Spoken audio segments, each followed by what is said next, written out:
It's been a few days removed since your show. Where do you stand on those comments? Do you still back them?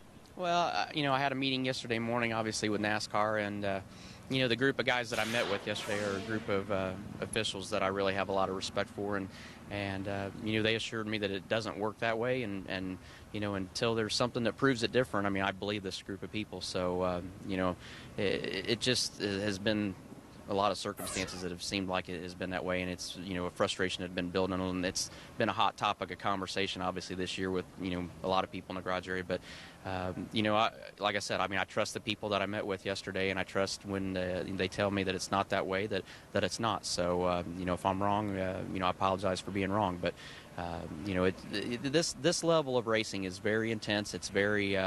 there's a lot of money spent to be competitive here, and it's like I told him yesterday. It's not about the money to me. I want to win those trophies each week, and it was reassuring to me yesterday. It made me feel a lot better knowing that the people that I met with yesterday just reassured me that it's not done that way, and that knowing that at this level you're racing the best in the business, and you want to know that everything's on the up and up. So having them tell me that has made me feel a lot better about what we talked about.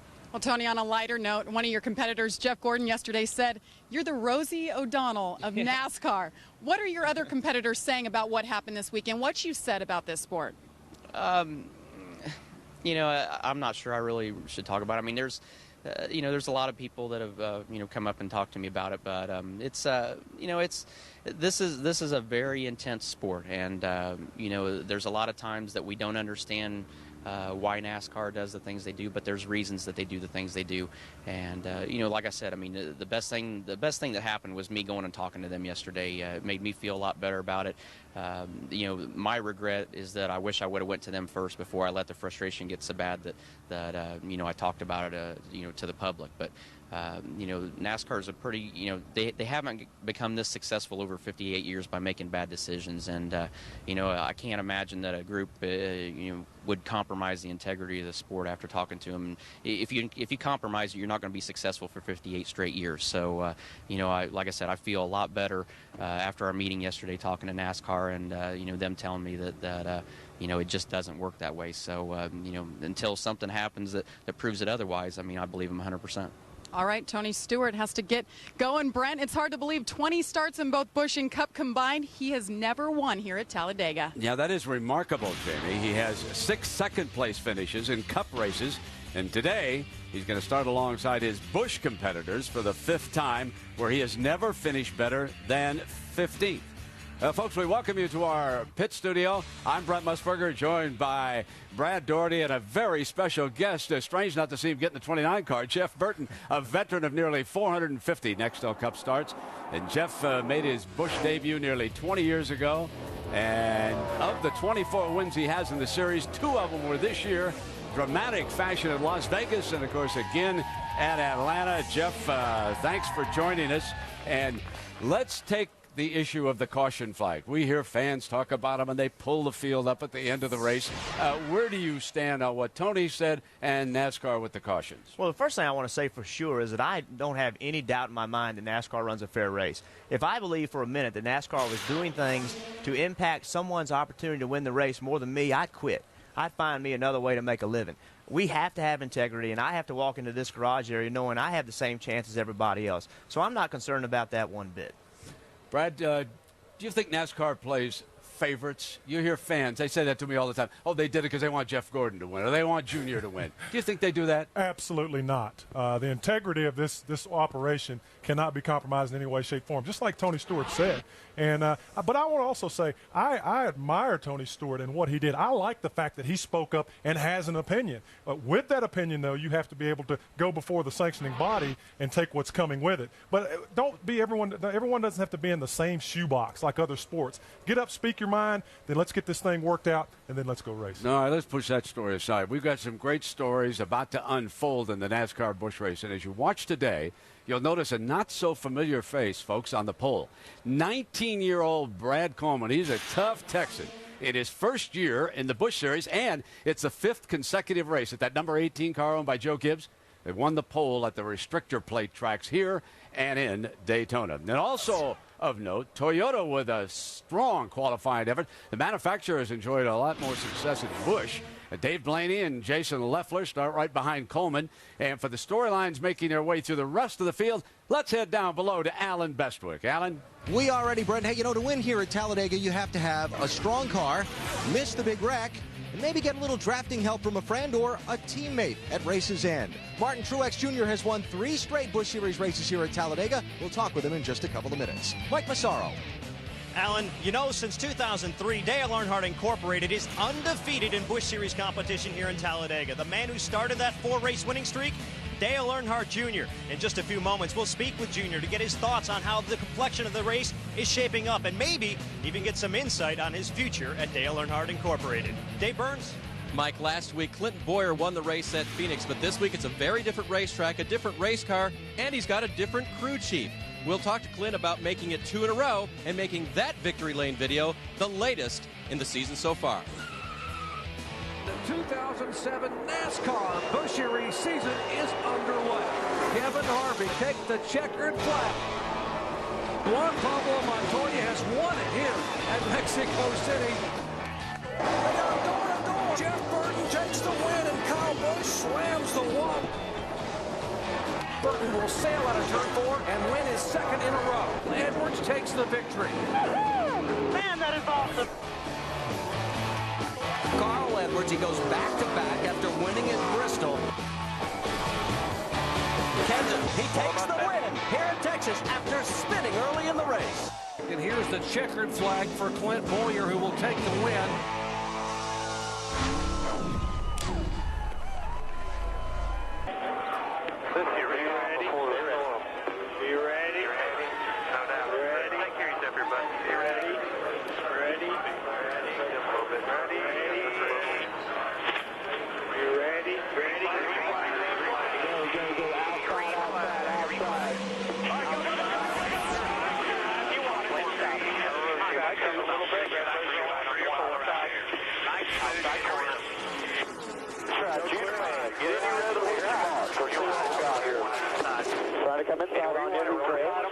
Back to the 4.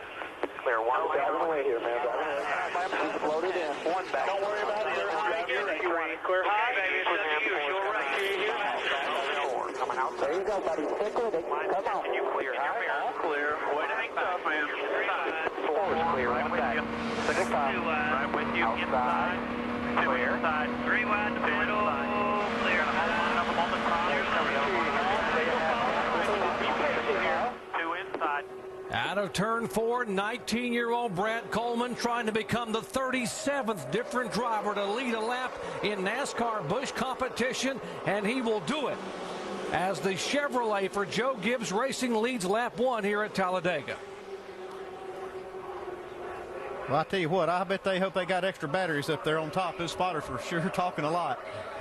A lot of communication up there. A lot happening right now. See, Tony Stewart kind of opting for my strategy to start with. He's at the back right now, but huge pack in the front of the right now. And this is just going to change continuously all day. And the spotters' jobs here, I mean, they're so far away trying to see everything that's happening, but to having a good spotter here is invaluable. There's Tony Stewart in the Chevrolet, owned by Kevin Harvick Incorporated, back there behind Donnie Neuenberger. Stewart in the 33 car, the Old Spice Chevy, opting to go to the back of the pack and stay out of trouble early on. He has 4 NASCAR Busch Series starts here, but has never finished a Busch race at Talladega. Boy, the action's up front here right now early. These guys are jockeying back and forth trying to figure out who they can draft with. Yeah, we see the first 5 have gotten single file there. The racing starts from 6th on back, and of course that's back to about 26 from that point. But it won't take long before they'll be trying to take the lead away from young Brad Coleman. Guys, here are the 2 Ganassi cars, the 41 of Reed Sorensen and the 42 Juan Pablo Montoya. They're in the back of this gaggle of cars.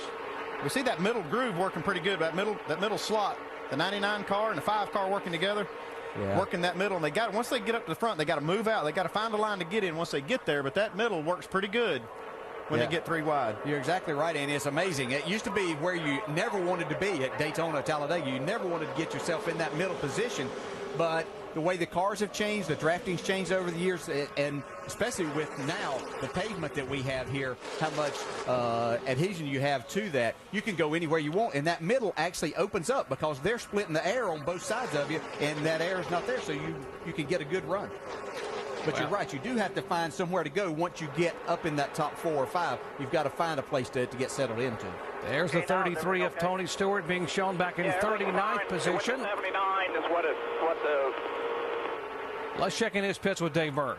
And Jason Leffler with a problem on track, too, guys. Tony's car popped out of gear, and one of the things he was saying that he just said 79, it went to 7,900 on the rev limiter, but that's why he dropped way back. Car popped out of gear. All right, yellow on the track for the first time today, and Jason Leffler, who qualified third and pulled up on lap 1 off of turn 2 very high, now having troubles. And Dale, he's had some contact with the wall. Yeah, he has had some contact with the wall, and wonder, we'll see right here if something else might have started that contact.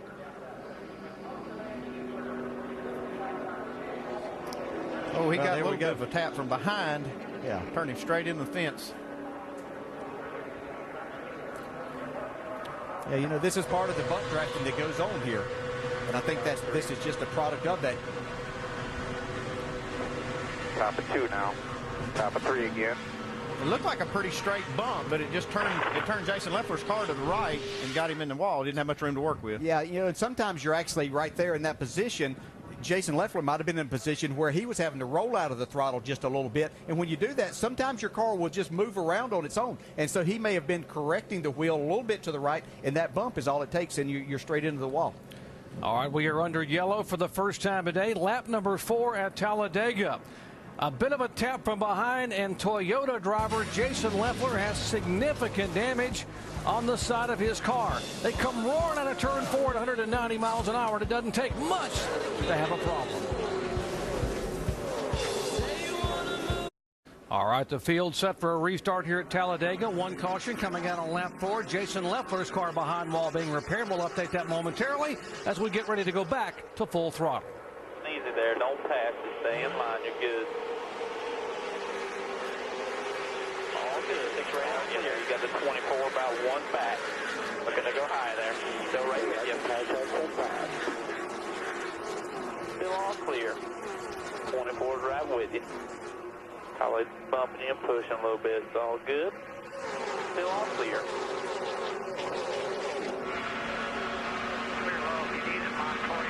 A little bit here. 25 behind Hammer. 24 in there. Y'all gained your punch on some guys. There you go. Keep on running with them boys. Still in the middle. You're still in the middle. You clear low for a moment.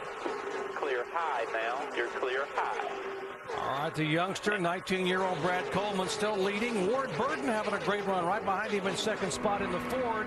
There's a look at Ward's Ford Fusion out of the Bruco Motorsports stable, the former Daytona 500 winner, who hopes to be able to make up for the problems that were swept in an accident early at Daytona in the initial Busch race of the year. We've already had one incident today involving Jason Leffler, and he's standing by with Jamie Little. Just 5 laps in, the first victim of the bump drafting. Jason, what happened? I just got hit from behind. I know Casey Mears was behind me, and I'm sure someone got him. But when the way it got into me, it just lifted my back tires off the ground and screwed me right in the fence. It's, I don't know. I'm just not. I mean, obviously, I'm pretty pissed off, you know, and just really, really angry. But I mean, that's the way it is. That's racing. You take the good with the bad, and get this great Clips Toyota up front next week. Doc, that just capitalizes a frustrating and disappointing season so far for Jason Leffler. All right, Jamie. Well, contact, and Ward Burton is tapped. His car gets sideways. There's Ruderman's car sliding broadside into turn 1. Other cars up against the wall, against the concrete. Keep it up straight. You're okay. Okay, just lock her down. Lock her down. All right. We didn't hit nothing, guys. Keep rolling. When you get a chance, keep rolling. Pace car's just off at 2 there. And Ward Burton's car was running second, got a tap from the high side. He tried to avoid the car coming down. He got sideways. Here's Martin Truex. There's a 29 of Scott Wimmer. Tell you, real lucky that wasn't what we call the big one. Not too many cars. Only looks like this 29 car is the only one that's got any significant damage from that. But that could have been huge. Yeah, that had the makings right where it happened. Obviously, with Ward running second, of tearing up a lot of race cars, but these guys did a terrific job in missing that. Let's see if we can see what happened here a moment ago. Now watch the 2 car and the 27 of Ward Burton. Just a light tap there, but these cars they have so little downforce on this kind of racetrack, and they're kind of they're making a pretty good turn right through the tri-oval too, and once they make contact. Yeah, you don't realize just how much, in looking at this racetrack, how much steering you have in the car through the tri-oval, and it doesn't take much. And it looked like Ward, there's a seam right there in the racetrack where, after this was repaved, when you're right down against the yellow line and you get to that first white line, there's a seam right there, and actually your car will get in that, and it'll actually move one way or the other. And it looks like maybe Ward's right front got in there and went up the racetrack just a little bit. I'm just guessing that happened because I've had it happen in my car before. Here's Martin Truex onboard camera. He goes up and he boom! Hit the wall, guys. Oh, he hit the wall pretty hard, DJ. Yeah, we didn't see that as we were talking about the 29. Yeah, this looks like it's going to put an end to that streak. Martin Truex, who had won 3 in a row, and now damage at the right side of that car after pancaking the wall. Here's Mike Wallace on board with the Geico Chevy. Backers. Come on. Blue, that's it, go. You're clear. So Mike Wallace uses his spotter and does a great job of getting low and avoiding the accident at Talladega. Well, lap number 9, it breaks loose on the front straightaway. A tap between Boyer and Burton, and suddenly we've got a dozen cars spinning back with the green in a moment. This is why I'm hot. This is why I'm hot. Passion for racing and give him a ringside seat at Talladega. Watch Brad Daugherty. Watch this accident here. Brad looks like he's studying for a test. Now, you think he's pumped up now? Brad Daugherty, oh, yeah. 7-time NBA All-Star, right on top. There's our pit studio, our ESPN pit studio with Brad Daugherty and Brent Musburger and company. Here's a look at the drivers involved in the incident. Clint Boyer, no damage on the Boyer car. Martin Truex pancaked the wall with the right side of his car. A crinkle in the right front fender for Ward Burton. Scott Wimmer has the front nose pushed in. Marcus Ambrose and David Rudiman also spun in that incident. As we check in, where Alan is caught up with one of the cars and one of the drivers involved in this incident. Yeah, Martin Truex Jr., there's what's left of his car. And here is Martin smiling. I know you want to see what happened because you're not really sure. What did you see from inside the car? Well, this guy spinning in front of me, and you know, I was good. I had a line through there. I was going to be fine. I just got hit from behind, so not sure why or what happened behind me, if somebody forgot to let off or couldn't see or what was going on. But just Talladega, typical deal. But you know, streak comes to an end at 3. It was a good number at least, but hopefully better luck tomorrow for sure. See if we can show you what happened there. We'll pick up a little late where you could see it, but the streak comes to an end, and that is a sorry thing, and we're sorry you're out. Thanks. Yeah, appreciate it. Hey, at least it ended at 3. That's a good number, so we'll have better luck tomorrow, I hope. Here we go. Here's another look. See if you can see what happened here. As Ward looked like he got up and maybe got tapped and then behind. Yeah, just got hit from behind, you know. Nothing you can do about that. So, had a good car. Thank all these guys. They worked real hard on it, and we'll be back and get them next time. All right, thanks, Martin. All right, as you look at that accident, I got to ask our experts up here, when you have cars that have contact like that, the 2 and the 27, who's the guy that everyone's going to say maybe could have avoided that? Well, I mean, it's just such close racing. And, again, going through that tri-oval, you have a good bit of wheel in the car right there. The back end is light. And again, I think that seam may have had a little bit to do with that, because the car looked like the 27 car may have moved up just a little bit. And that's not putting blame on anybody, because you're in there and the air's moving around everywhere. So things are just going to happen. But you know, it's unfortunate. But as long as we're going to run with these rules, these things are going to happen. And you're going to run within a quarter of an inch of each other. These are other things that you're going to have happen. I mean, it's just when you're running that close together. All right, let's get an update on Ward Burton and his pits with Mike Massaro. Well, Doc, just after the incident, Ward Burton radioed in saying he got a little bit of help, got pushed by the 6 car, which started that. Reminiscent of exactly what happened in February in Daytona when Ward Burton charged to the front and got caught up in a wreck running inside the top 10. They've rebuilt this race car from the A post forward and the C post backwards. Over the last 3 laps, though, they've done some more repairs, stopping on 3 consecutive laps. In the process, they've changed a total of 8 tires because after changing the first set, they felt a vibration. They came back down to make sure everything was okay by changing all 4. Doc? All right, Mike, thank you. It has been a difficult week for Virginia native Ward Burton. He and his wife Tabitha and 14-year-old son Jeb spent much of the week at Virginia Tech. On the campus there in Blacksburg, Ward Burton's Conservation Foundation is a close partner with Virginia Tech and the university. He has so many friends that teach there, and obviously it has touched the Burton family, not only Ward Burton but his brother Jeff Burton. But Ward and his family spent quite a bit of time there in Blacksburg this week and still very, very touched and very saddened by the events of a week ago. So a tough beginning here for Ward Burton in the early laps at Talladega. Let's check in with Alan. Well, Doc, Ward's brother Jeff is among the interested observers down here as repairs go on to this 29 car. Scott Wimmer behind the wheel today. Scott, I talked with you before the race. You had really high hopes. What happened in front of you? I'm not 100% sure. It looked like 27 car maybe got turned around. And, you know, we run into each other the whole race long, and it's just hard to keep them under control. But I don't know. This car was really good. These guys are going to work hard. We're just going to end up points racing now. But proud of the guys. We'll get him back. You know, Jeff's a big cheerleader for this team, so he's down here helping out and trying to go after that owner's championship. So hopefully we don't get hurt too bad. Thanks, Scott. Sorry for your bad luck today. Let's go out to pit road, Dave. Alan, wanted to update on Dale Earnhardt Jr., who's always a story here at Talladega, but when he starts 25th and goes to fifth in 2 laps, we know he's got another good race car. He was involved in that, had a right front tire cut down. They came down pit road, changed 4 tires, and then Jr. reported a bad vibration. They brought it back down pit road again. As they took the tires off and changed that set, they checked to see if there was any suspension damage or brake rotor broken, perhaps. Nothing that they can see so far. So for now, Junior stays on the track, hoping they correct that problem. Also, Dave Blaney on and off pit road, damage to the front of his car this time, and it's a lot worse than it was at Daytona in the rear. And certainly when you damage, thank you very much, guys, when you damage the front of a car at a racetrack like Talladega or Daytona, it can be serious in terms of trying to be able to get the car back up to speed. As we retake the green flag here at Talladega, and the youngster again, Coleman, leads him down with a challenge from David Reagan behind him.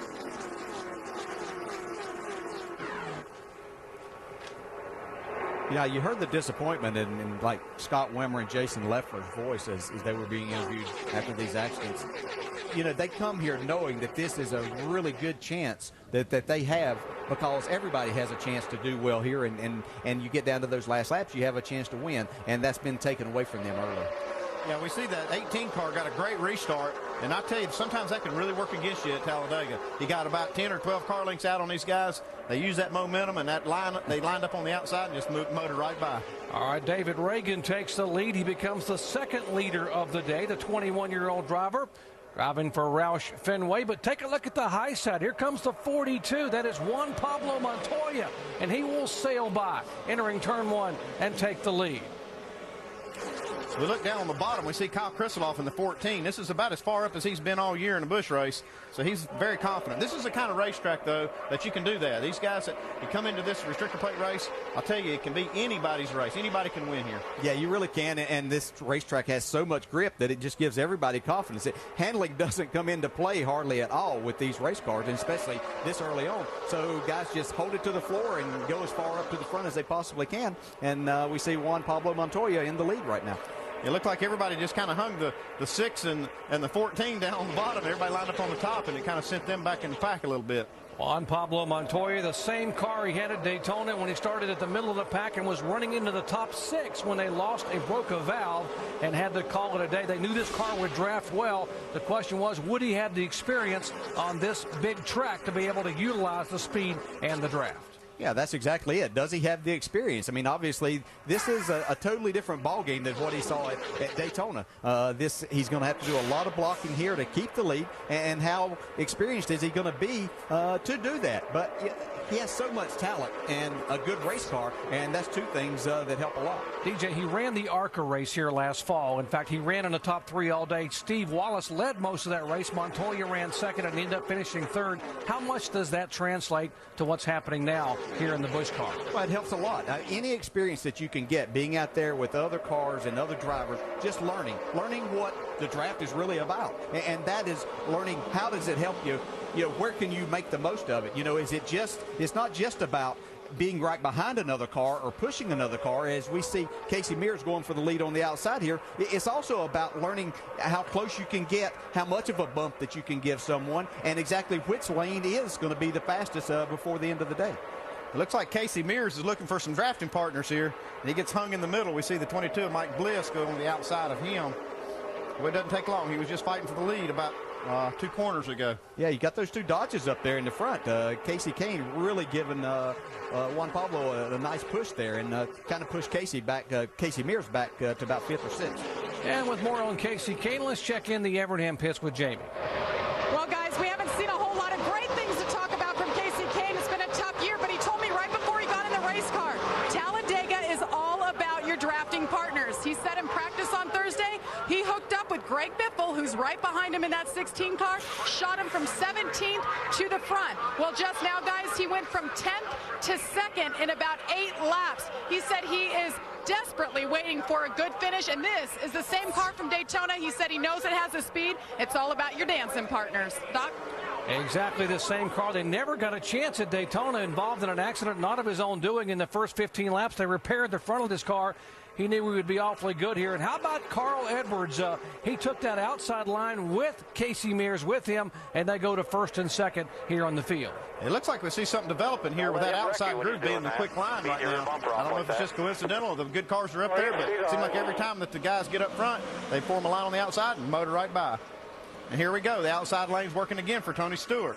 Just like the other racetracks that we talked to, momentum is something that you really want. And here, the higher you are, the less wheel you have to put in that car, so you're slowing it down less. As a crew chief, Andy, you're always telling us, turn that steering wheel the least amount you can, and you'll go faster. And that's exactly what Tony Stewart's doing. They obviously have that problem fixed, and he's on the move right to the front here. Dave Burns, Tony Stewart making a move now.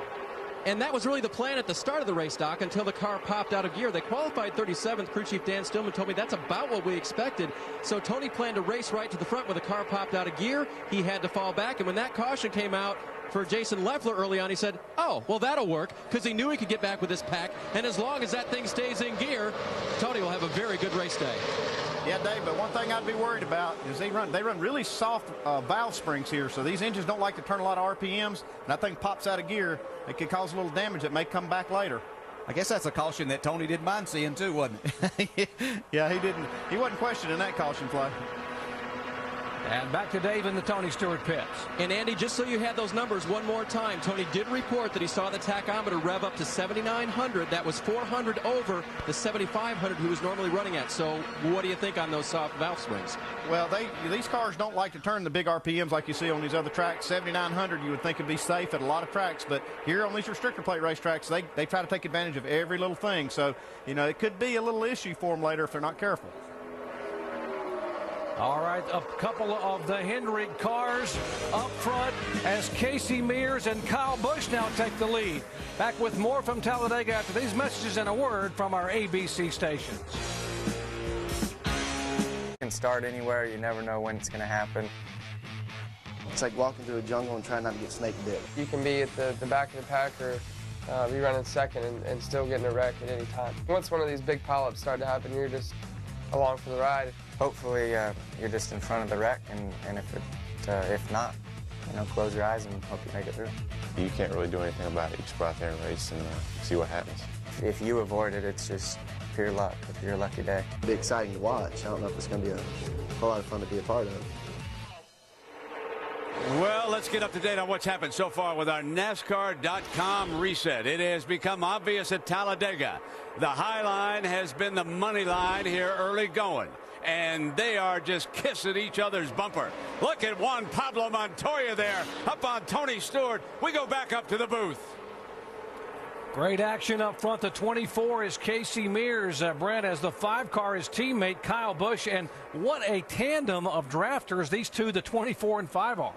This is just incredible racing. I mean, these guys, Kyle Busch seems to be able to push that 24 car just out to a 5, 6, 7 car length lead, and nobody else has been able to do that. But we talk about the high line, but then the next thing you know, these guys come right back around on the bottom, chucked up together, and that's the key, is Kyle Busch is able to stay with Casey Mears and not just push him out and let him go. He's able to stay right with him. We're able to keep that gap just right against the bumper, and that really does make a big difference. All right, Rick Hendrick has 8 Cup wins here at Talladega, but he's never been a Busch Series owner. His cars run 1-2 as we check in their pits with Mike. Well, Doc, just a couple of years ago, Rick Hendrick got really discouraged with how badly his teams were getting beat by the DEI cars at restrictor plate tracks. Also a little bit discouraged with how there was a gap between his own race cars. So what did he do? He implemented a specialized team completely dedicated to restrictor plate racing. Less than a dozen people. Oh, and we've got trouble on the track, and it's Kyle Busch upside down. Big time crash. Kyle Busch goes upside down and rolls down across on his roof here on lap 26. Cars comes back over, and now side over side barrel rolls and comes to rest on its wheels. A horrific crash here at Talladega on lap 26 involving Kyle Busch, and thankfully the window net is down. There, the safety crews on the scene immediately, and Kyle Busch is climbing out of that car. Wow, listen to this crowd. Well, that's a true testament to the safety of these race cars. See him just jump out of that car like that. That was what would look like a very violent wreck, but man, he just jumped right out of there. It's a real testament to the safety features that these cars have. Yeah. Well, I'll show you again here. That doesn't take much here. Now, Kyle Busch, left side of your screen in the 5 car. Now, he moved to the outside to go around Casey Mears. It looked like Tony was going to go out there to help him, and it could have possibly been a little bit of contact. Yeah, it doesn't always have to be, because you can get yourself out there, and all of a sudden the air's changing, and just a horrific wreck. But once again, Kyle Busch gets out and walks away.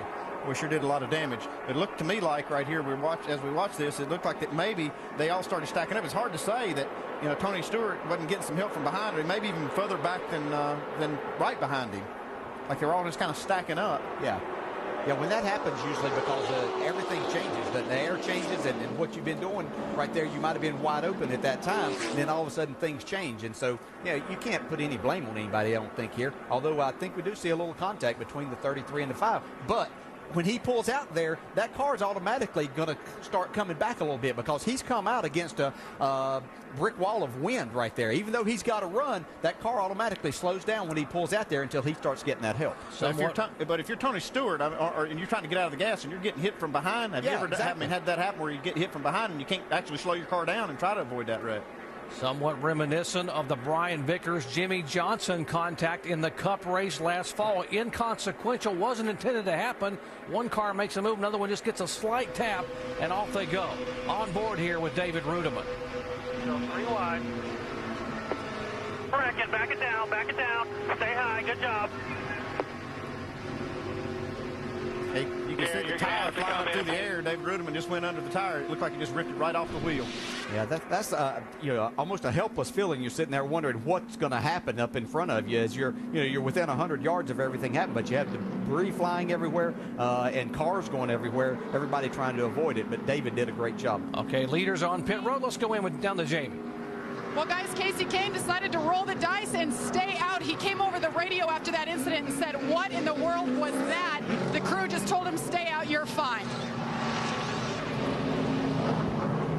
Juan Pablo Montoya in, and 4-tire change. He stalls the car leaving. Tough to get these things refired, but he does it. A 4-tire change, chassis adjustment, tape off the front grille. Alan. Casey Mears pitting from the lead, giving up track position to keep the 24 car here in the pit box so they can check the right rear corner of the car where Kyle Busch bounced off at the beginning of that accident. They have time. They know the caution flag laps take a while here. They know there's plenty of time left in the race as well. Make the repairs, give up the track position now. You'll get it back later. Yeah, with the way the draft works here, you want to make sure you get your car all fixed back up, because you can make your way right back up to the front, but you got to have those aerodynamics right, and they're going to work on that car and get it right. We see them working on the 17 car here too, doing some of the same work. Once again, we are under caution. A frightening incident on lap 26, the 5-car. 21-year-old Kyle Busch trying to make a move. His car goes sideways. There's contact. It gets airborne. And fortunately, Kyle able to walk away due to NASCAR's stringent safety requirements. But a horrifying crash here on lap 26.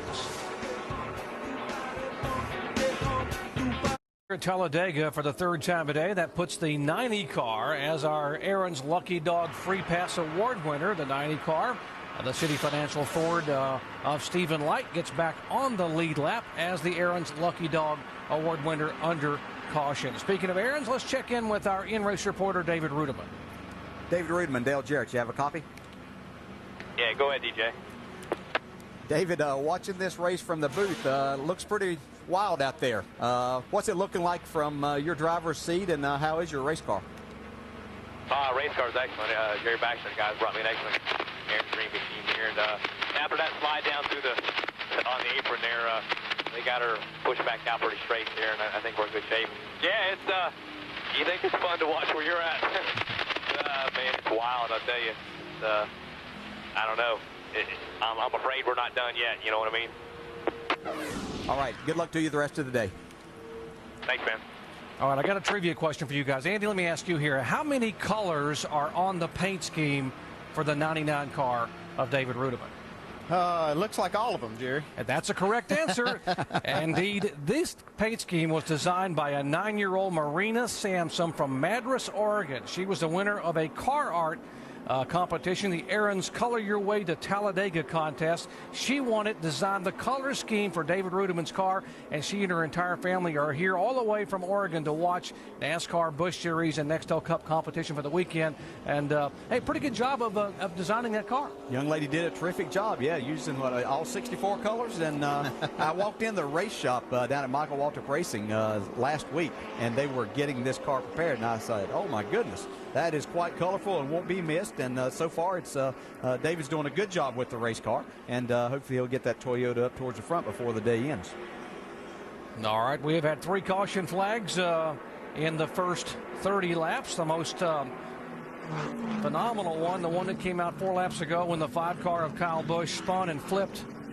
You know, with contact, he has walked away from the car. Heavy damage. Well, his car essentially destroyed, but fortunately, NASCAR's stringent safety guidelines allowed him to put that window net down and walk away. As we are getting set for the green, we go full throttle. Watch your outside. Go, go, go, go. Good job. Clear by 2. You grab that thing good as you can. 2 back. Good fashion. Right around behind you now. Let's get this guy. Outside, outside. Clear. Clear. Off of him, Danny. South side, you're all clear. Good job, all clear. Let's go now. Got a pack of 3 behind them. Pack of 3 behind them. Now hang tough here. Really, nobody coming back. Right inside. Come to your bumper here. Looking inside. Your bumper there. That's your bumper. You 3. Now then it's about get back to the group. Inside the 20. Find up inside here. Got the 42, the 14. Stay up high, Shane. Stay up high. Stay up high. See it. Stay up high. Up by the wall there. Up by the wall, Shane. Up by the wall. Against the wall. And the 88. Stay real high. Stay real high. Stay 88 real high. car up against the wall, the Navy Chevrolet. As you see the field come rumbling down. And Casey Kane will lead the 12th lap he has led all year long. He has not led a lap since Bristol back in March. He leads him down.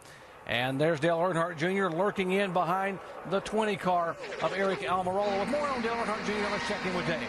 And Jerry wanted to give you an update on that vibration Junior was reporting on earlier. Still slight and constant, but not causing him a great deal of trouble. And obviously the car is still very fast. No tires on that last stop. He did view that wreck of Kyle Busch. He said, man, I haven't seen one like that for a while. Glad he got out okay. Of course, Dale Earnhardt Incorporated trying to go for 5 in a row here. As you know, Martin Truex had won 3 in a row. His car now heavily damaged. He is out of it. Dale Earnhardt Jr., his last race here was back in 2003 in the Busch Series. He dominated the day.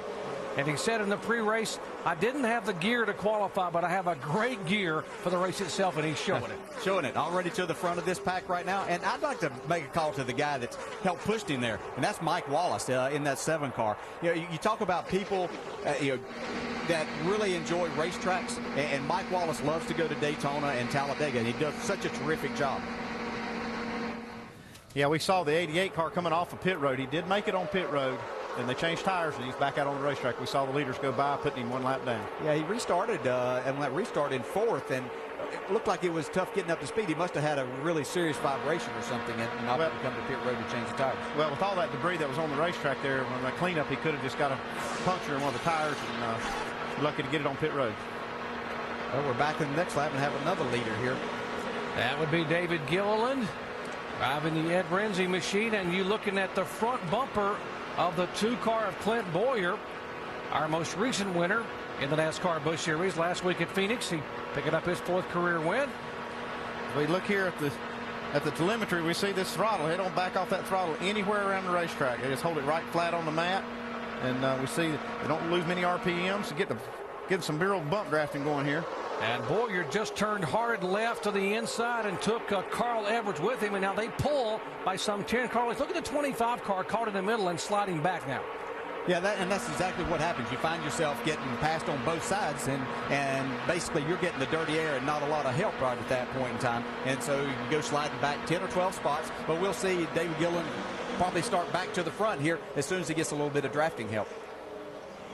It's kind of funny how that middle works. If you're leading and get pushed to the middle, it really kills you. But if you're back in the pack trying to make your way up through there, it seems like that if that middle ever opens up, you can make some headway up through there. And look at this gaggle of cars, 3 wide. They were trying to go 4 wide a moment ago at 190 plus miles per hour. There's the 33 at the top of your screen there. That is Tony Stewart trying to come through the pack. And here is Earnhardt Jr. Kevin Harvick also involved. He's on the move, the winner at Daytona in the 21 car. You know, 4 laps ago on this restart, they started out just pretty much single file, and I said, well, they're going to get strung out a little bit here, and it only takes a couple of laps before everybody's caught back up, and we have over 20 cars in the lead pack now.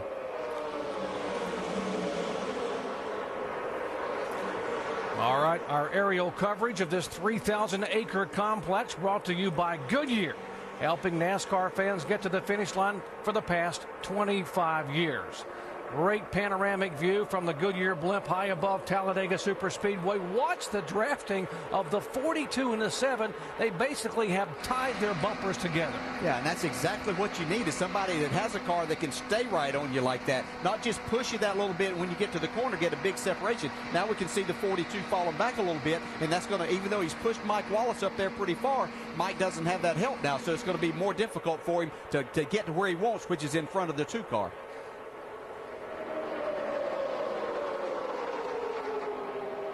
As you watch that 3-wide draft come sailing by, we'll mention that Jason Leffler has now gone to the garage area, as has the 52 car of Donnie Neuenberger. So 2 more cars headed back to the garage. Leffler involved in that first incident on lap 4, getting a tap from behind and bouncing off the wall, damaging the right side of his Toyota.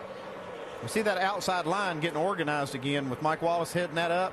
Got Juan Pablo Montoya that up there.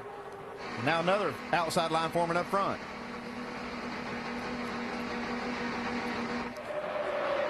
And they are pushing and shoving and bump drafting, and a bump a moment ago almost got Mike Wallace in the 7 sideways. You know, and these are the things that we talked about, especially Juan Pablo never being here. It has to learn. That is a terrible spot to get hit. You know, you want that bump drafting help, but it's very difficult when you have steering in the car right there. It's just like being in the corner. Really hard hit right there. But Mike Wallace did a great job of saving it, and they moved up a couple of spots.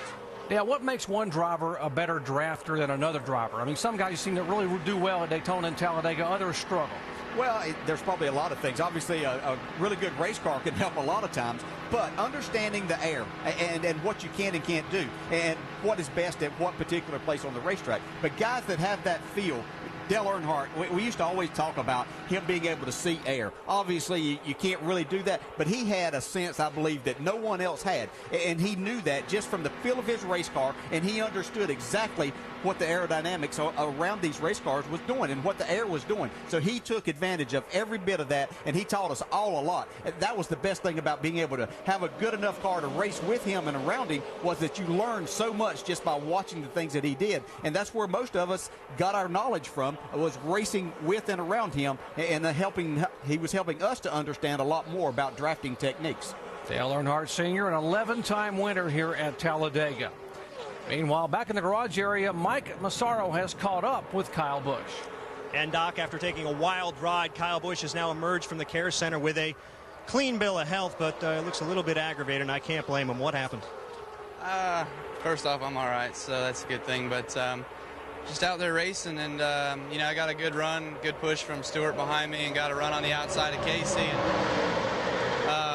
I don't know if Stewart decided at the last minute he was going to follow me, and he was already alongside me or what. But the best driver in NASCAR wrecked me and turned me sideways and right into my teammate. It was just like what happened with Vickers and Johnson and Earnhardt last fall, but luckily Casey didn't get in the mess. At least I don't think he did. I haven't seen a replay yet, but it was a pretty wild ride there, but it's a privilege to race on his racetrack with such drivers at that caliber.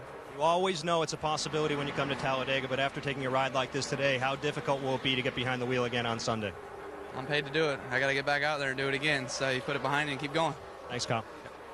Doc, another disappointing day for Kyle Busch. Unfortunately, though, he's able to walk away from what was a scary incident there just a few laps ago. And we are being told that NASCAR has warned Juan Pablo Montoya, the 42, about some aggressive driving after that bump drafting incident a moment ago in the back of the 7 car. Here's what's happening at Talladega. At 190-plus miles per hour, they are swapping the lead back and forth. It was a Toyota a moment ago for Ruderman. Now Carl Edwards makes the move back up front. They are pushing and shoving more when we come back in just a moment. In time for us to go over to the Chevy cutaway car. Tim Brewer, aerodynamics are going to be critical here at Talladega. Yeah, Brett, the teams work a lot of hours making the cars as slick as possible, lowering the drag at Talladega. NASCAR comes back, they put this roof deflector on here. What it does, creates a big hole in the air. Therefore, the cars behind the car accelerates up. Draft's really great. Back here in the rear of the car, this is a conventional rear spoiler the teams use for downforce. NASCAR, on the other hand, they want to slow the cars down. They come in here and put this gurney on here facing forward. Creates a lot of drag, puts a lot of downforce on the car, slows the car down, makes it better for racing for NASCAR. Back up to you guys. All right, Timmy, thank you. And one driver who doesn't have a good view right now of what's happening is Regan Smith there, the 4 car for Again Racing, and the hood has just come completely up right over the windshield. Yeah, there have been times I wanted to close my eyes and try to go through some of the stuff around here, but this is unfortunate. He had a great run going. He was doing a terrific job up in the draft, but this looks like maybe just the hood pins just pulled straight out. And that much air can just take the hood and just buckle it, huh? You just take it right off the hinges and slide it back? Oh, yeah, Doc, I'm telling you, there's so much force when that hood pops up like that. It's a wonder it doesn't knock a driver unconscious when it hits the roof. But really kind of strange how that happened, unless he got in, maybe bumped with somebody in one of those accidents there and knocked the pins loose for that hood to pop up like that. Boy, I'll tell you, that's kind of a scary thing. All right, we've had 13 different lead changes among 12 different drivers, and Clint Boyer was being shown as a leader. I say was because there goes the 24 car of Casey Mears, getting another push by Mike Wallace, and Mike gets another assist, getting someone to the front. Yeah, he's doing a terrific job of that. But, it wasn't that long ago that Casey Mears had come into the pits under that caution and was working to fix his car, and he was at the very back of the pack, and here he is probably less than 15 laps later. He's in the lead as Greg Biffle makes his bid for the lead. All right, Biffle under the assault of Mears, and here to the inside goes Mike Wallace. He gets a little bit of a tap from behind, and Wallace tries to head to the front and get by the Mears car. That's Carl Edwards pushing Mike Wallace up there. And Mike Wallace does such a good job of getting himself in position at these racetracks. And he has a good race car, and he's put it out front right now. And it's going to be interesting to see if his car is fast enough to stay there for very long. That's what you always wonder. Yeah, you can get pushed there, but how long are you going to be able to stay up front? Mike Wallace has won here at Talladega in ARCA competition back in 1995. He's won at Daytona in the Trucks ARCA Busch Series. He is very good on these super speedways, and now he is the leader at Talladega. I tell you what, when you got these guys like Mike Wallace, and he knows how to work that draft, and you see these guys getting right up on his back bumper, and he knows how to work that air. Yeah, and the thing is Mike has a fast car. It might not be the fastest car here, but when you get out front, to stay there, you're really going to have to do some blocking maneuvers. You're going to have to use not only that air that you've got in front of you, having the clean air there, but you're going to have to use some of that with guys coming up from behind you. He's got Carl Edwards right behind him, but as you saw going down the backstretch just a second ago, he had some guys trying to come from the outside, and he was trying to use that.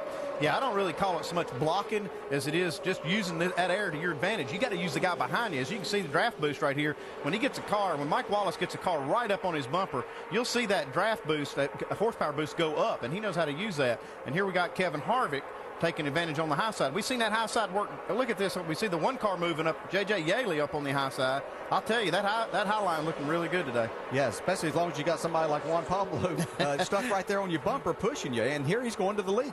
As Yaley to the left side. By the way, he's a teammate to Mike Wallace. Those cars are both owned by James Finch. Both have Carl Wegner engines on board. And Mike Wallace gets a little help from a nephew, a little help from your friends. Ask 19-year-old Steve Wallace now. There's a look at Steve in the Home Life Communities Dodge, who ran so well here last fall in the ARCA race, led the majority of that race, got a lot of valuable experience and finished second. Now he's being shown up there trying to help Uncle Mike in the draft. Yeah, you know, Rusty Wallace, he's not up here with us. He's taking a little bit of a break, but you got to think he's at home watching this on TV cheering for Steven. This is looking really good for Steven. Yeah, but you're sure that Mike's out front here and saying, all right, young man, respect your elders here a little bit. Just help me along. Stay right there. You're in a good spot to push me and keep me in the lead. Yeah, let's see how that works out. I guarantee if he gets open, he's going to go by Mike. Now 15 lead changes. The great thing about Talladega, you can have 3 or 4 different leaders a lap, but it only counts when you come across the start-finish line. And now Steve Wallace has been able to push the 7 car. By the way, the Mike Wallace car he's driving back there was the car that Dale Earnhardt Jr. won in Daytona with in 2004. They bought it from them and didn't change a thing. Still has the 2004 Chevy Monte Carlo nose on it. I don't think I'd have changed it either, the way that thing ran. Of course, obviously the guy behind the wheel had a lot to do with that, but we got a guy right here, Mike Wallace, that knows what to do with that car too. Yeah, we're seeing how the draft boost works here. You see that 74-plus horsepower when you get that number 2 Clint Boyer right up on the bumper. It really makes a difference. And you can see how they just blow right by the 66. Yeah, valuable lesson learned there, and that's what you're going to have to do. You find out what you can and can't do, and Steven found out that those guys weren't willing to go with him right at that particular time. But he'll work himself back up there later on and see if it works then. And that loud thud you heard a moment ago, that was Dad Rusty throwing a hammer against the wall. And I'm told Rusty's trying to work his way. He's got 21 years of honeydew list backed up from all his years of cup racing. And I'm told he's supposed to be in the mountains hanging pictures today with his hammer and sneakers. But I promise you there's a hole in the wall now when he saw Steve move up to the outside. Now, what about the 1 car of J.J. Yaley, who moved up there and had a shot to take a lead a moment ago? What's going on with him, Mike? Well, Doc, he's got a little bit of front-end damage, and because of that, you can take a look at this. This is part of his front grille. They needed to cut this off the grille so they could get air to the radiator. That was the only way air was going to flow through there. Problem is, the aerodynamics have been affected a little bit. They're trying to massage that and kind of construct a new front grille. They're going to put this on the next time that car comes down pit road, but as good as J.J. Yaley's running right now, he's running with an impaired race car.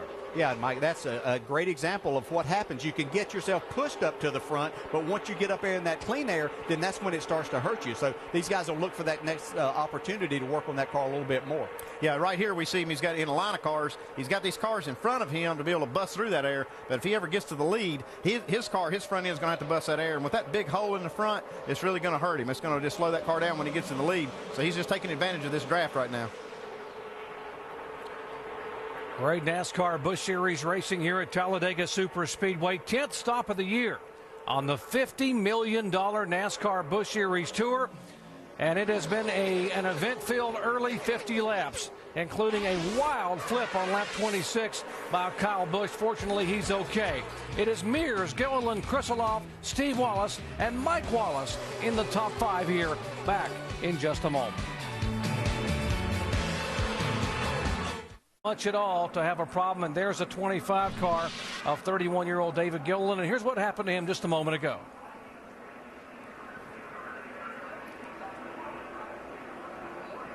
Well, it looked like David had thoughts. He had a push from the 33 car of Tony Stewart, and he had thoughts of going around Casey Mears, the leader, on the outside. But Tony was just basically faking him out and went to the inside, and then David tried to cover that spot and just wasn't there for him to get back down. Yeah, that's a risky move when you pull down in front of somebody that's coming like that. And, you know, it might, especially at this point of the race, it might have been better just to stay up a lane than to risk something getting clipped.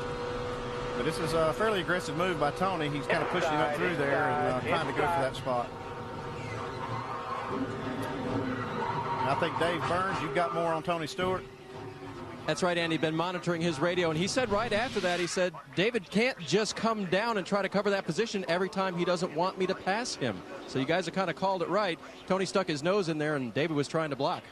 Yeah, it looks like he learned a hard lesson right there, Dave. It's, you know, that's just kind of this kind of racing. It takes years sometimes to figure out how to do it, and he got a good lesson there.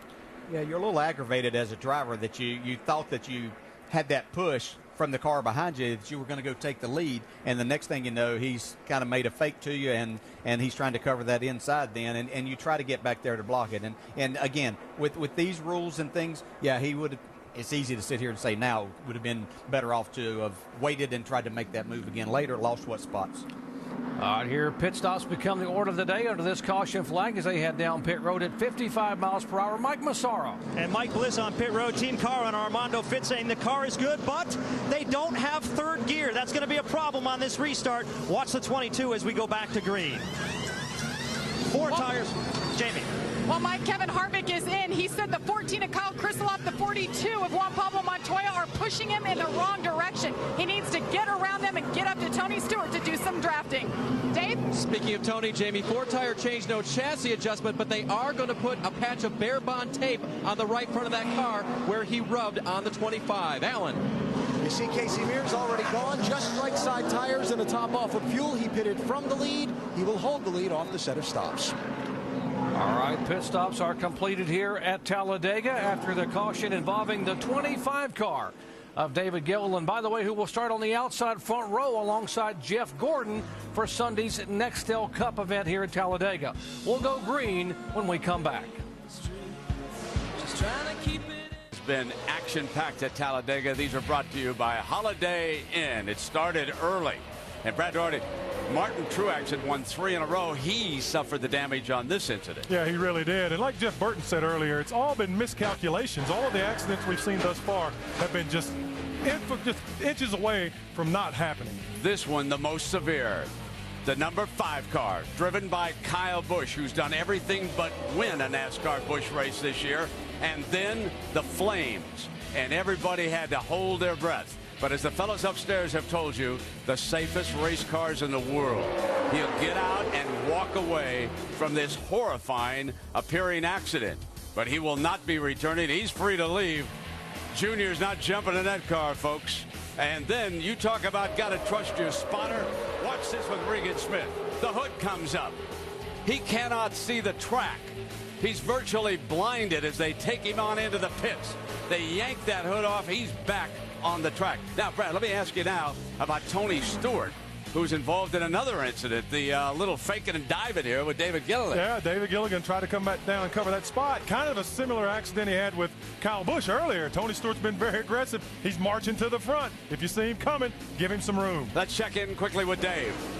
And Brent, I want you to listen to some radio from Tony Stewart. You kind of get the feeling from the cockpit of everything that's happened. They're coming back on pit road, by the way, because they have a bad vibration in that 33 car. So they're going to do some more work on that car. Right front fender damage we talked about when they were tightening the lugs. But listen to this radio. Listen to Tony, what he's saying. Copy. I mean, it makes me look like I'm dumping everybody, and I'm not. And he feels badly about that because earlier when Kyle Busch wrecked so badly, he was involved in that. But so was the 42 car. And that's where Tony wasn't completely culpable. He kept checking. Hey, is Kyle Busch okay? He felt badly, but, you know, nothing really that he wanted to get involved in. Same thing with the 25. Just felt like he was protecting his territory. All right, thank you. And Dale Jarrett, let me ask you, you've been where Tony Stewart's been many, many times when a car begins to move out and you begin to take the spot away. Did Tony do what ordinarily most veteran drivers would do, or should he have backed off a little bit? No, I can't say that he, you know, you can make a case for both guys. Should David said, okay, I made a mistake that time, I'll drop back here and come back.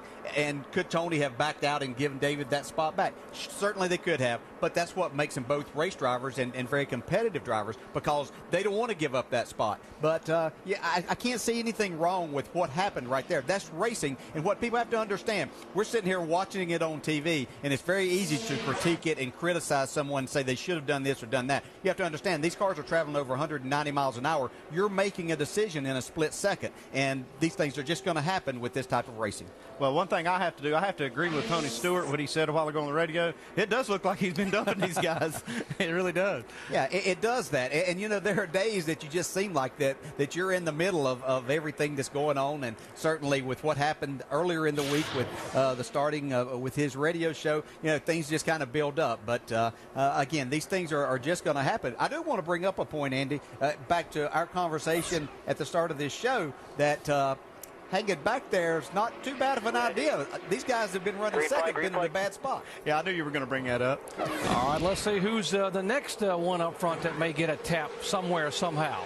As we go back to green flag racing, 57 laps to go, 60 in the books here at Talladega Superspeedway. In the Aaron's 312 and Casey Mears at the front of the field. You know, we've seen great racing already, and we still have 57 laps of probably the best racing we're going to see all day to go. And it's just incredible. I don't think that right now, you have to say that Casey Mears has an excellent car. He's come from the back a couple of different times to get to the front as we see another challenge for the lead. Everything starts out single file, nice and easy. The next thing you know, they don't hardly make a lap, and they start forming 2 and 3 lines. Well, another one of the Joe Gibbs cars going to the high side. That's Eric Almirola. The young man who sat on the pole at Daytona, first ever driver of Cuban descent to win a pole for a major NASCAR event. Very proud of that, he told me. He was going for the lead, and another lesson learned. Now he comes across the line at about 7th place. So these are things that are just going to happen. He had such a good run. He thought he had that push that could get him to the front. And now he's going to have to look at battling his way back, and he's not getting any help as you see him still falling back. It's like he slotted into a little hole there on the bottom. If that outside line ever gets organized, though, it just comes charging to the front. Here we see one trying to organize with Stephen Wallace, it looks like, heading them up. All right, by the way, the last set of pit stops, we had a couple of cars that tires roll away, the 7 and the 21. Here's a 21 of Kevin Harvick, and they have a tire roll away during the pit stop. And as there you see one rolling out on the... And he had to go to the end of the longest line as they go back and pick up that tire. Yeah, that was kind of like a receiver missing a perfect pass there, you know. They got the tire back over there, but it hit the wall and came back. Yeah, that won't be too big of a penalty for Harvick here when we're talking about Talladega and the draft the way it works. It won't take him long to get back up front. All right, the 24 is Casey Mears. You see his speed there. And Juan Pablo Montoya behind him, and Steve Wallace on the outside. He's got the high line, and DJ, that has been the preferred line. Wallace in the 66, behind him the 16 is Greg Biffle.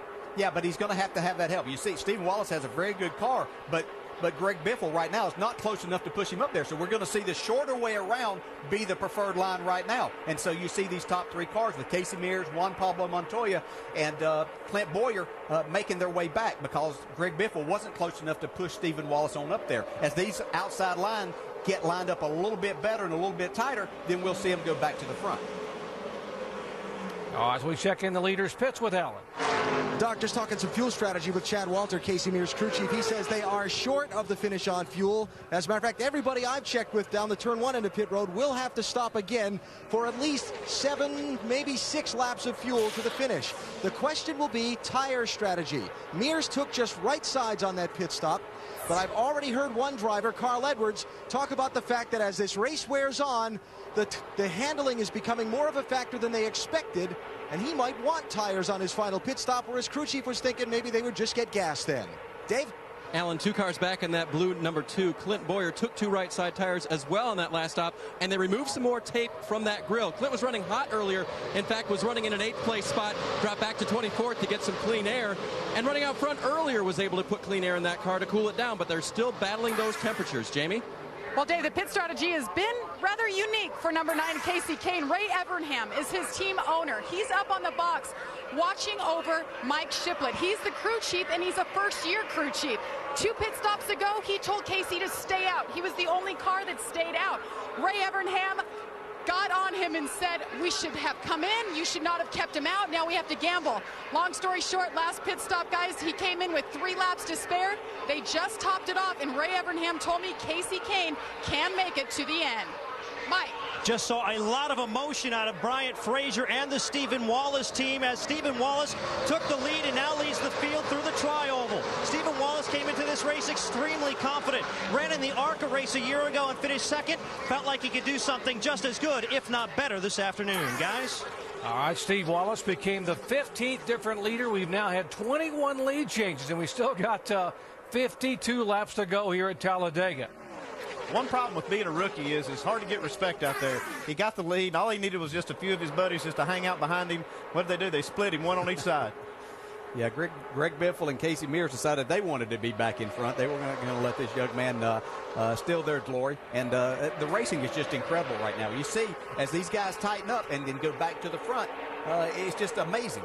And here we see Danny O'Quinn in the 17 car. Man, what a ride he's given this thing. This is his first start back for Roush after winning Rookie of the Year last year, making good on it. Man, he's making that outside groove work.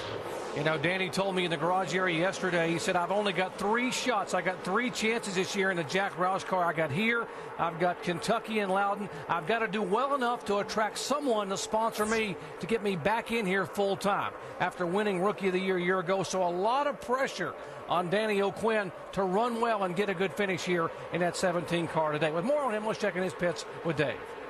Doc, it wasn't an early entry in this race. In fact, it was a late entry. Roush needed someone to run sponsorship for Dish Network in the race, so they got the 17 car. They got Danny. They had to switch out Matt Kentz's seat, which is a little difficult because Danny's a bigger guy, and they also installed a roof hatch on that car. It's the only one with one in the field. In case Danny gets in trouble and has to escape out the top of his car, he can do it. All right, Casey Mears trying to hang on up front in the 24 car. The 42 behind him is Juan Pablo Montoya. It has been an event-filled afternoon here at Talladega Superspeedway. We talk about high speeds on the high banks and high risk. This race has had it all, and we still have 50 laps to go.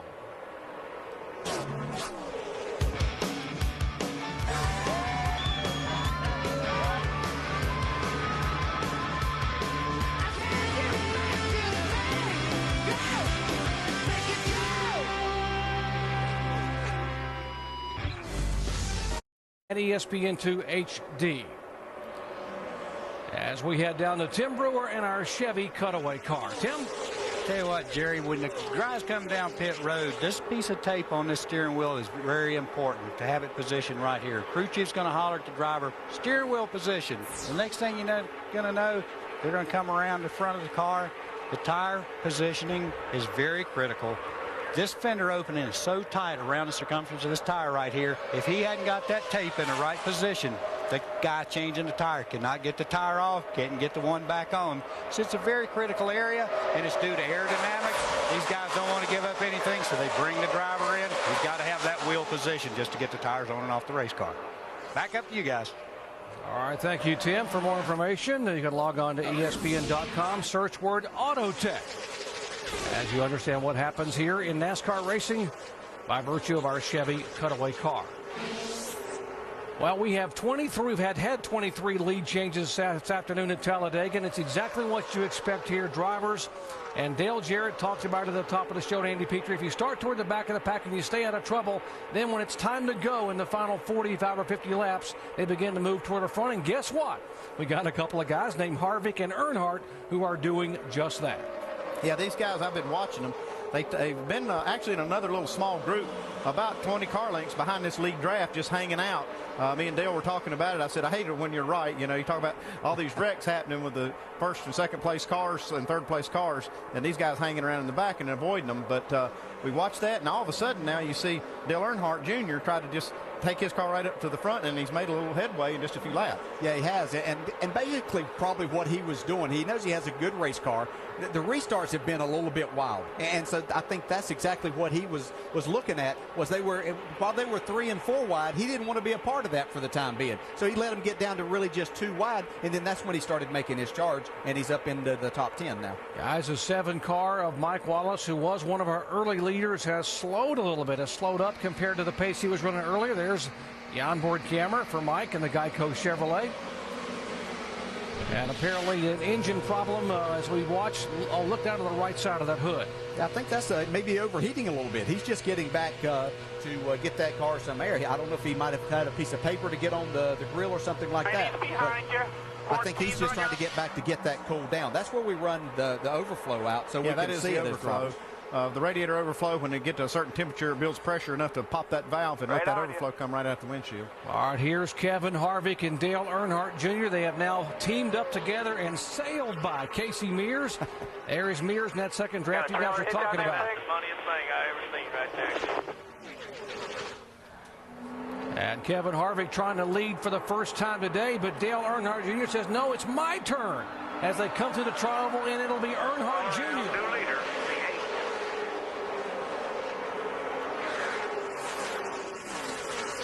Well, I tell you, it didn't take him long. He was back there in that second group looking like he wasn't anything, and all of a sudden he punches the button and he takes that thing up to the front. Yeah, less than 10 laps ago, he was back in 24th spot. Hey, guys, look at the crowd on their feet, over 100,000 strong when that 8 car went to the front. And by the way, 3 laps ago, this 8 car was 21st on the grid. Reminiscent of anybody you've seen do that before here at Talladega?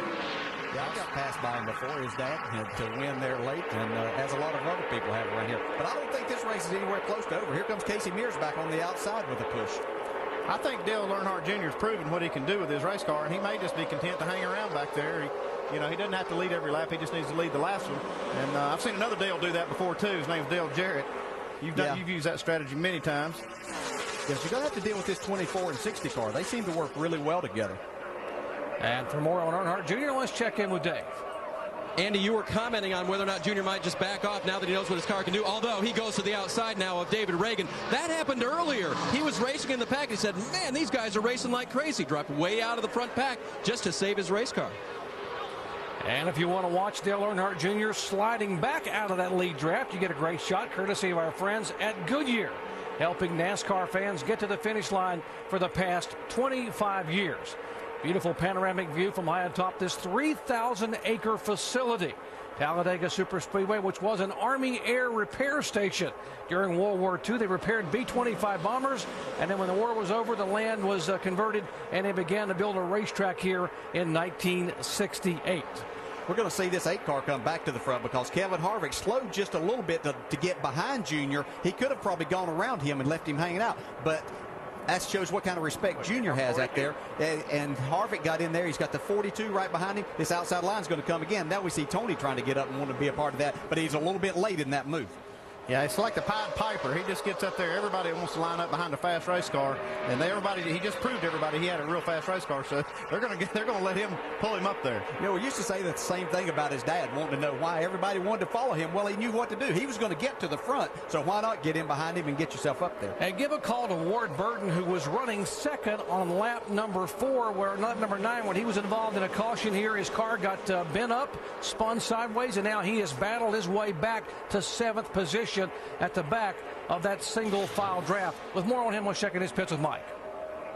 Well, Doc, they paid a lot of attention to that race car after the incident early in the race. They brought him down pit road on 3 consecutive laps. During the process, they changed a total of 8 tires. That's because after changing the first 4, they discovered a vibration and corrected it, not altogether with the second set, but it has been at minimum aggravation at best. And Ward really happy with the race car. Hasn't said all that much, but, you know, he feels like this is a good enough race car to win. It's the car he had in Daytona earlier this year, which was also caught up in an altercation, pretty much completely rebuilt from the A post forward, the C post backwards, but it looks like a pretty good race car right now.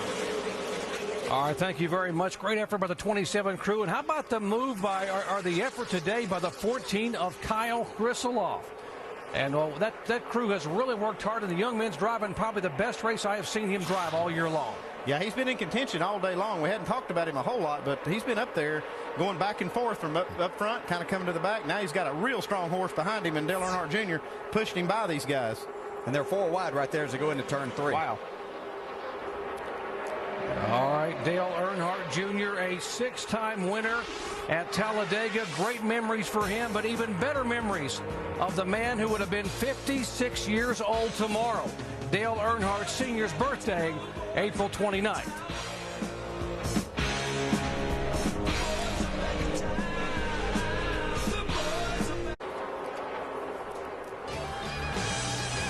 You can't come to Talladega without remembering one of the greatest performances in NASCAR history. Back in October of 2000, Dale Earnhardt Sr.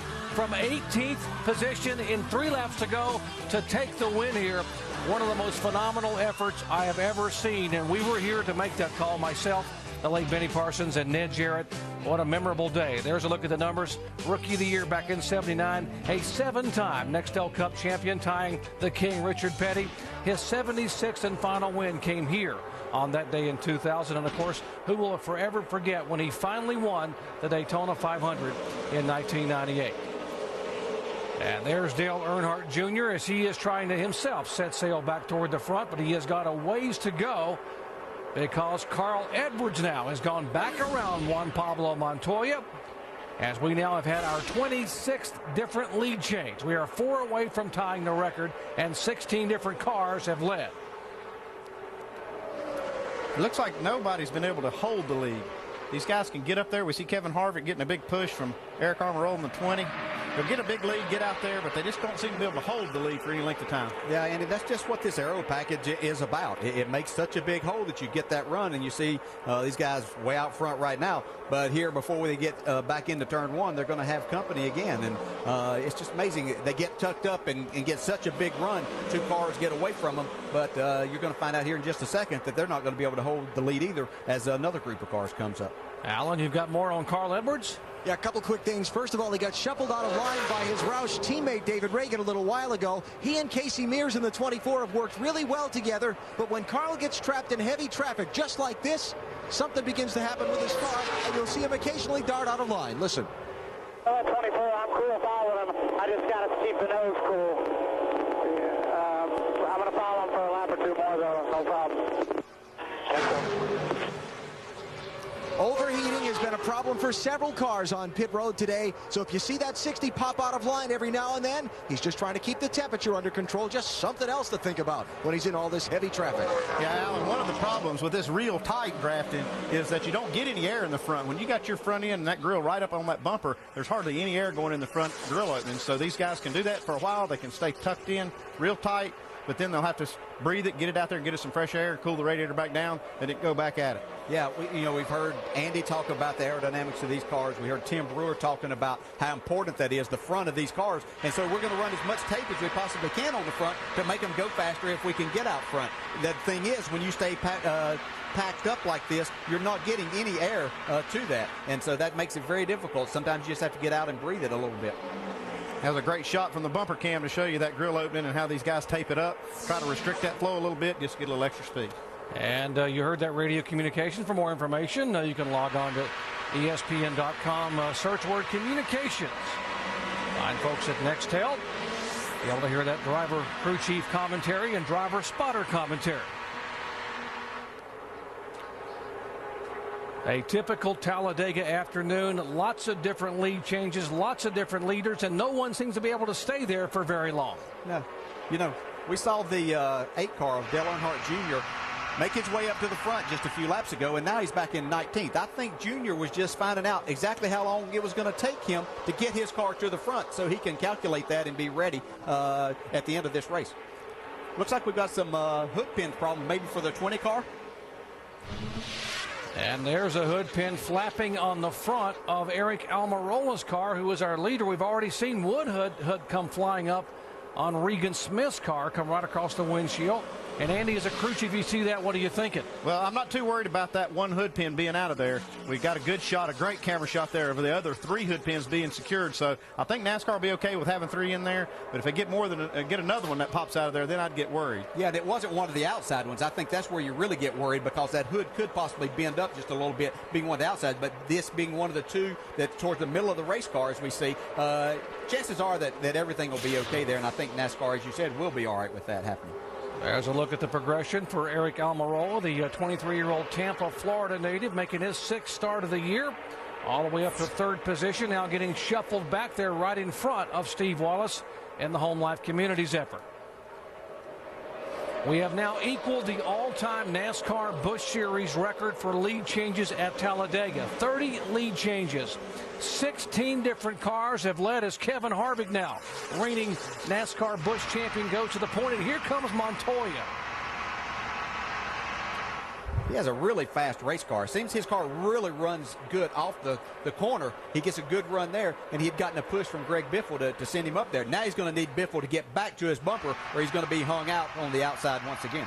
Yeah, the 42 car has been consistently at the front all day. Right.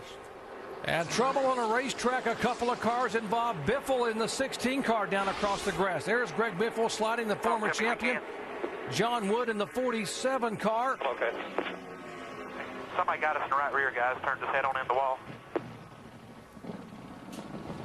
So caution for the 5th time a day, and John Wood was having a very good run, as was Greg Biffle, but John Wood just can't buy a break. He sure can't. A very talented young man and driver, but that last 3 weeks just hasn't had any luck whatsoever. We have a look here at the replay. See Biffle right in the middle of the racetrack there.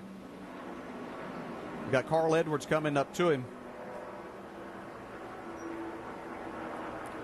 Oh, we see a big, hard bump draft right there, and that was just, there was just too much closure rate. They were coming too fast into each other. Yeah, and he was pushing him to the 42, and then the 16 car, Greg Biffle, couldn't go any further, and he got one more big shot, and that turned him to the right into the wall.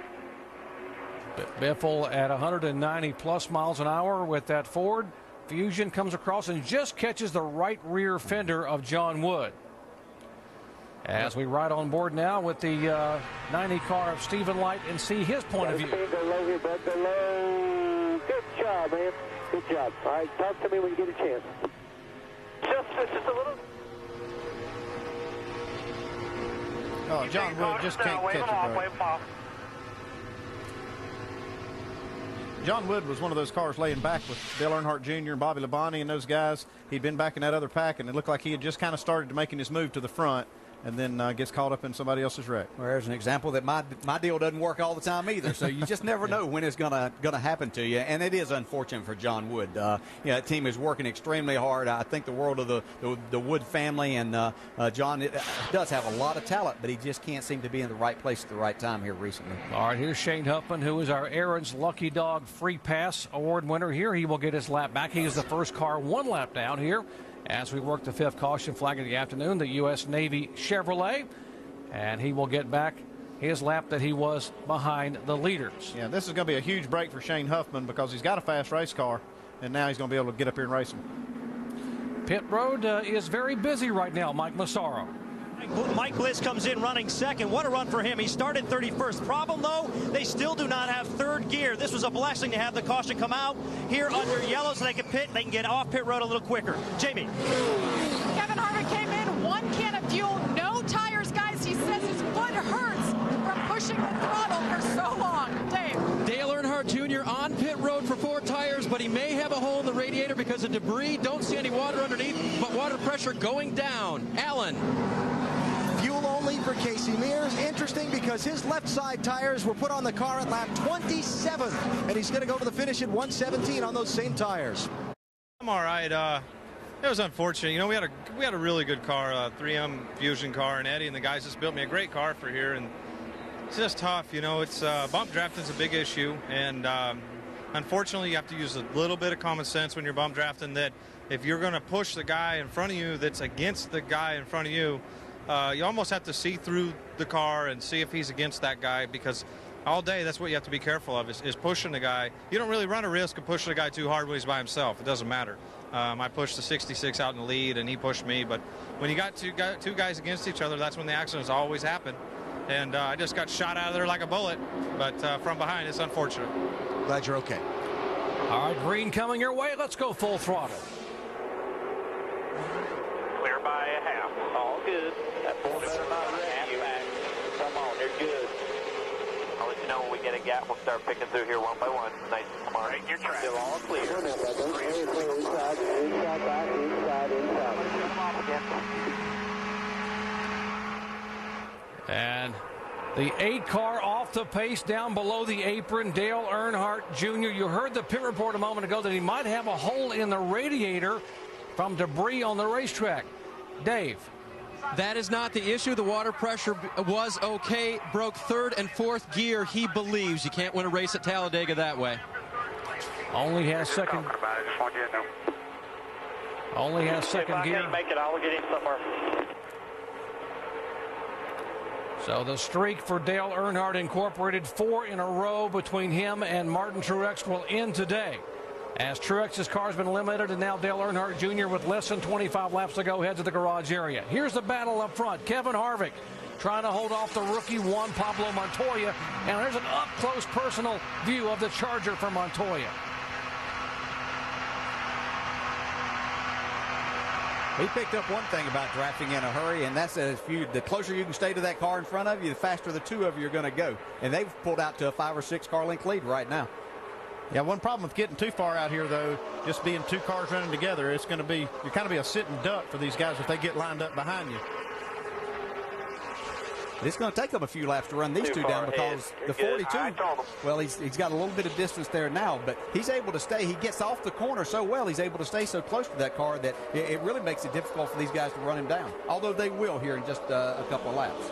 About a 10 car length separation between the front 2 with Harvick and Montoya, and the 24 of Mears. And take a look at the draft boost there, Montoya and Harvick, with the drafting effect of the 42 car on the 21. And here comes the 24. Let's see what kind of effect it has on Montoya. We talked about him being a sitting duck, and here you can see an illustration of that. Even though these guys got way out there, it kind of leaves you out there to run in that air just by yourself, basically. And these guys in this line just come shooting by on the outside. Well, Mears gets some horsepower boost you saw on that draft boost a moment ago by getting the 60 car behind him, able to get the push by. Yeah, that 24 car has been strong all day. We've said that from the very beginning of this race, and it looks like that you're going to have to beat him, and that may be a tall order, especially if he's going to have Carl Edwards behind him. He seems to be able to really get up there, too, and push these guys to the front. Yeah, we see that 8 car rolling in the garage. You got to think that's changed some of the strategies of these guys out there on the track, because I know that's who they wanted to run with. Yeah, they wanted to run with him, and they all thought that's who they were going to probably have to beat here towards the end of this race. So it's changed the thinking of a lot of people here. Everybody now knows, hey, we got a really good chance to win this race. So everybody's jumped up in the seat a little bit taller and wanting to get the job done. 26 cars on the lead draft at Talladega, Alabama. 20 laps to go, and onboard camera on the 90 car of Stephen Lyke, and he is looking right back at the 41 of Reed Sorensen. Yeah, we haven't talked a lot about Reed all day. I think he's been one that's kind of just taking his time and then got himself into position now to have a good run here at the end. Yeah, he's been one of those guys that was hanging at the back earlier with Bobby Labonte and Dale Earnhardt Jr. I saw him back there hanging out, and now we're inside of 20 laps to go, and it's time to push the button, and it looks like Reed's done that. Dale Earnhardt Jr. back in the garage, and Alan Bestwick is with him. Talking over his day so far, and we'll step in here and get a word with him. Junior, it looked like it was fun. What happened? The transmission broke going from second to third on a restart. Just I didn't do anything normal, or I mean abnormal. Just normal ass restart, and broke transmission. Kind of frustrating. These guys work real hard, and you know it's frustrating to have parts failures. You know what I mean? Because as technical as this sport is, and shouldn't have them, but sometimes you do. Just feel bad for these guys. They work really hard to only run a couple times a year, and we like to run good for them, and they put a lot of work in to come out here and finish bad. You went from the back to the front to the back. What's it been like out there today? It's been all right. You know, I was in the back when I didn't want to be up front, and when I wanted to go up there, I could drive right up there, and we had a great car. Just waiting on a couple guys to get out of there and waiting on it to thin out a little bit, you know, so it wasn't so many people up there running 3 wide and stuff, so we could get up there and put something on them at the end, but just didn't happen. Thanks, Junior. Great racing up front as laps are clicking away. There's Steve Wallace. He's in the mix. Juan Pablo Montoya, a couple of Dodges hooking up right behind the 60 car of Carl Edwards. As they go 3 wide and laps are counting down at Talladega.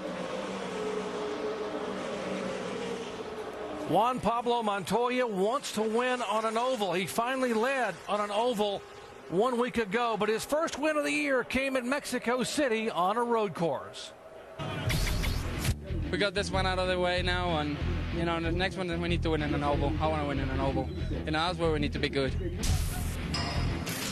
You know the day destroys the night, night divides the day. Back at Talladega Superspeedway, caution once again. Eric Almirola, the Tampa, Florida native, has had contact with his Joe Gibbs Chevrolet. And yes, the yellow flag waves for the 6th time today with just 15 laps to go here at Talladega. Right side of your screen, watch the 20 car. And right behind him is Ward Burton as his car goes around and goes up across the racetrack. Great job by Bobby Labonte in the 77 to miss him, but he does have contact with the concrete. Yeah, you could see as they were coming through the corner there that things were kind of stacking up. Everybody looked like they were kind of settling in for a few laps, single file down on the bottom, but they got to jamming up. And before it was over, Ward Burton was getting hit from behind, and then he got into the 20 car. Clear high, clear high. And that's another one of those cases to where it's really, don't know that you can say it's anybody's fault. It's just everybody's running into each other. Mike Bliss in the 22 is behind Ward Burton, and they're all just hitting each other in the corner. And you know, I've said it many times before, if we're going to run into each other in the corners, things are probably going to happen. On board here is the David Rudeman onboard camera for the Aaron's Dream machine. Stay low, stay low. All right, good job. Well, how valuable are spotters here to help you when all that smoke is billowing in front of your windshield to be able to trust what you're hearing. All right, pit road is open. There are 15 laps to go in the field behind the pace car now as work continuing on the 20 car as the crew down there trying to be able to get that car repaired. Dave Rogers and company. And will anyone make an entry on the pit road? I don't think you'll see anybody come in unless it's towards the back of the pack, because these guys got plenty of fuel to make it to the end. Handling and tires not an issue, so we'll see. Some of these guys may come in at the back, and we see some of them ducking down back there, and you know, it wouldn't hurt. I mean, you don't lose anything by coming in if you're at the back part of the field like these guys. Here's Bobby Hamilton Jr. in the McDonald's car, 35 to 17. Danny O'Quinn. There's Montoya, who has led 5 laps today on an oval as they come down at 55 miles per hour. And Dave, he is headed to you. And Juan Pablo didn't necessarily want to give up all the track position, but he said, guys, I stood on the brakes as hard as I could. I flat spotted all 4 tires. So they're going to make just a slight chassis adjustment. The car was getting a little bit tough to turn in traffic for Juan Pablo, and they'll change those 4 tires. Good to the end from here, and a very good race car still. Bumper damage on the front, but Juan Pablo's car very good all the way around in terms of its body, and that could help him win here at Talladega. All right, thank you very much. We have 25 cars on the lead lap, 25 contenders to win this thing with 14 laps to go. Once again, the yellow coming out moments ago for contact, and the 20 car of Almirola spins up across the track and contacts the concrete. Got some young guys that have done a terrific job. We got David Reagan up in 3rd. Kyle Krisaloff has been up in at least the top 15 all day, and he sits in 5th right now. And as Jerry was pointing out, Stephen Light, young man, I think he's 20 years old, in that City Financial Ford out of Robert Yates' stables, has done just a terrific job here today. He got a lap down earlier in the race, got that back, and finds himself up in the top 20 right now. There's a look at Stephen out of Asheville, North Carolina. And he finished 8th at Nashville this year, his top 10 finish. And there you see the progression. But you can never count the Robert Yates cars out at Talladega, as TJ, you can attest to. That's exactly right. Yeah, a lot of horsepower under that hood. Doug Yates does a fantastic job, obviously. I was fortunate to utilize that horsepower for a lot of years. And I think Stephen, he seems to be a little bit better here, being able to come maybe from the back, going towards the front. And he's only got 13 laps to go, so we'll see what happens. Some of the NASCAR Busch Series friends, part of a crowd of just over 100,000 here at Talladega Superspeedway. 13 laps to go. Let's listen in to the drivers and spotters as we go full throttle. Get ready. Be ready. Get ready. Be ready. Stay ready. Ready. Green flag. Green flag. Green flag. Green flag. They're all around. They're all good. All clear. Radiator fan off. Half back. 22 slow on the bottom. You see him on the line. Still all clear. You have the 77 with you. Single file back to about 60. Yeah, carry on that. Clear by 1. Get by these other clear by half.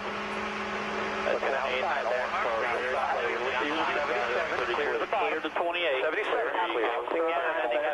About 8 feet by half behind. 7-4, that's the end of the way. Bottom you see it. Clear. There's a little out clear. Outside at your door. The red 22 out here does not clear, so he's slow on the start. He'll probably still be bogged down when he get there. You're all clear. Two back to anything. Four back. One inside there, clear by 2 behind you. Mine's rolling on the top side out here. All right, 6 cars on the bottom of the racetrack in the bottom line, and I guess DJ and Andy, what you got to watch is that second line beginning to form up high, and these guys try to get together and draft toward the front. Yeah, we've seen that all day long at the outside lane.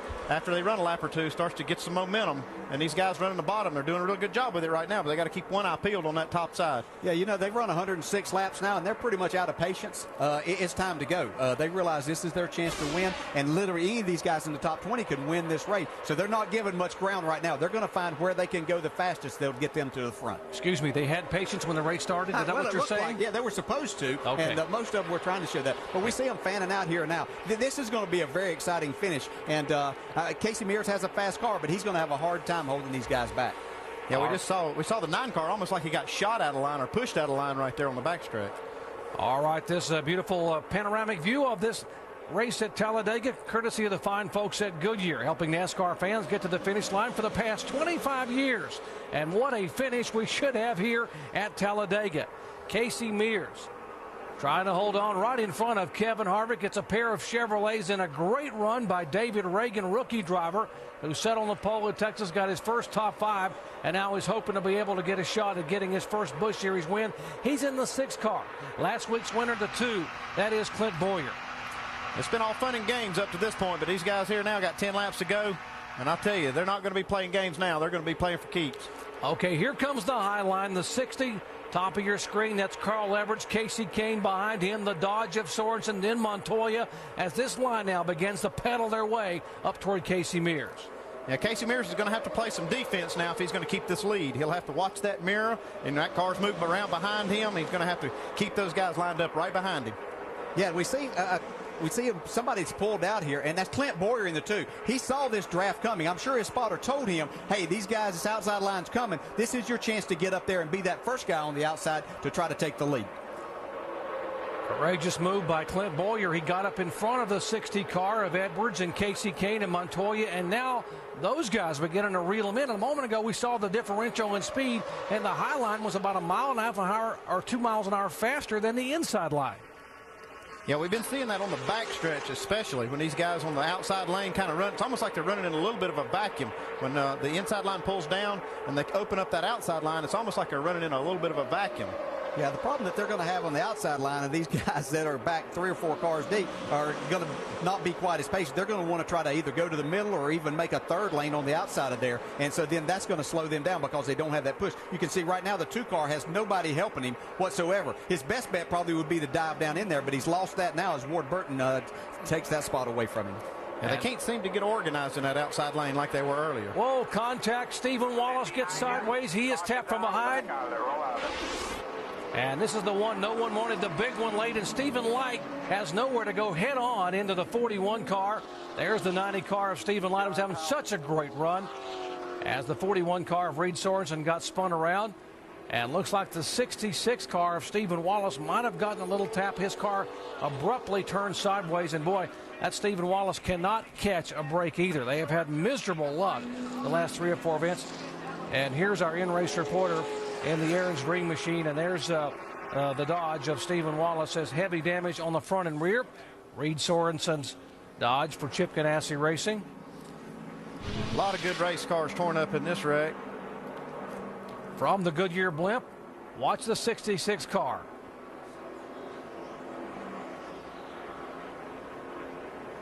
There again, he's up against the car right in front of him, who was Casey Kane, but he's still getting that push from behind because Reed Sorensen can't see that he's totally against that car, and that's where it just gets down to the end of this race, and we start. I say we do it in the Cup race too. You start running into each other and trying to help them get to the front as fast as you can. Yeah, we heard Greg Biffle talking about it. That if you can't see through these race cars, so you can't tell what the guy in front of you is dealing with, and they just start stacking up. Can't really put the blame on one person here. It's just all kind of shared back through there. Yeah, I'm sure Steven, he's probably got a foot on the brake because he's right against the 9 car, but he's getting hit hard from behind, and then it just shoots him right out of the pack.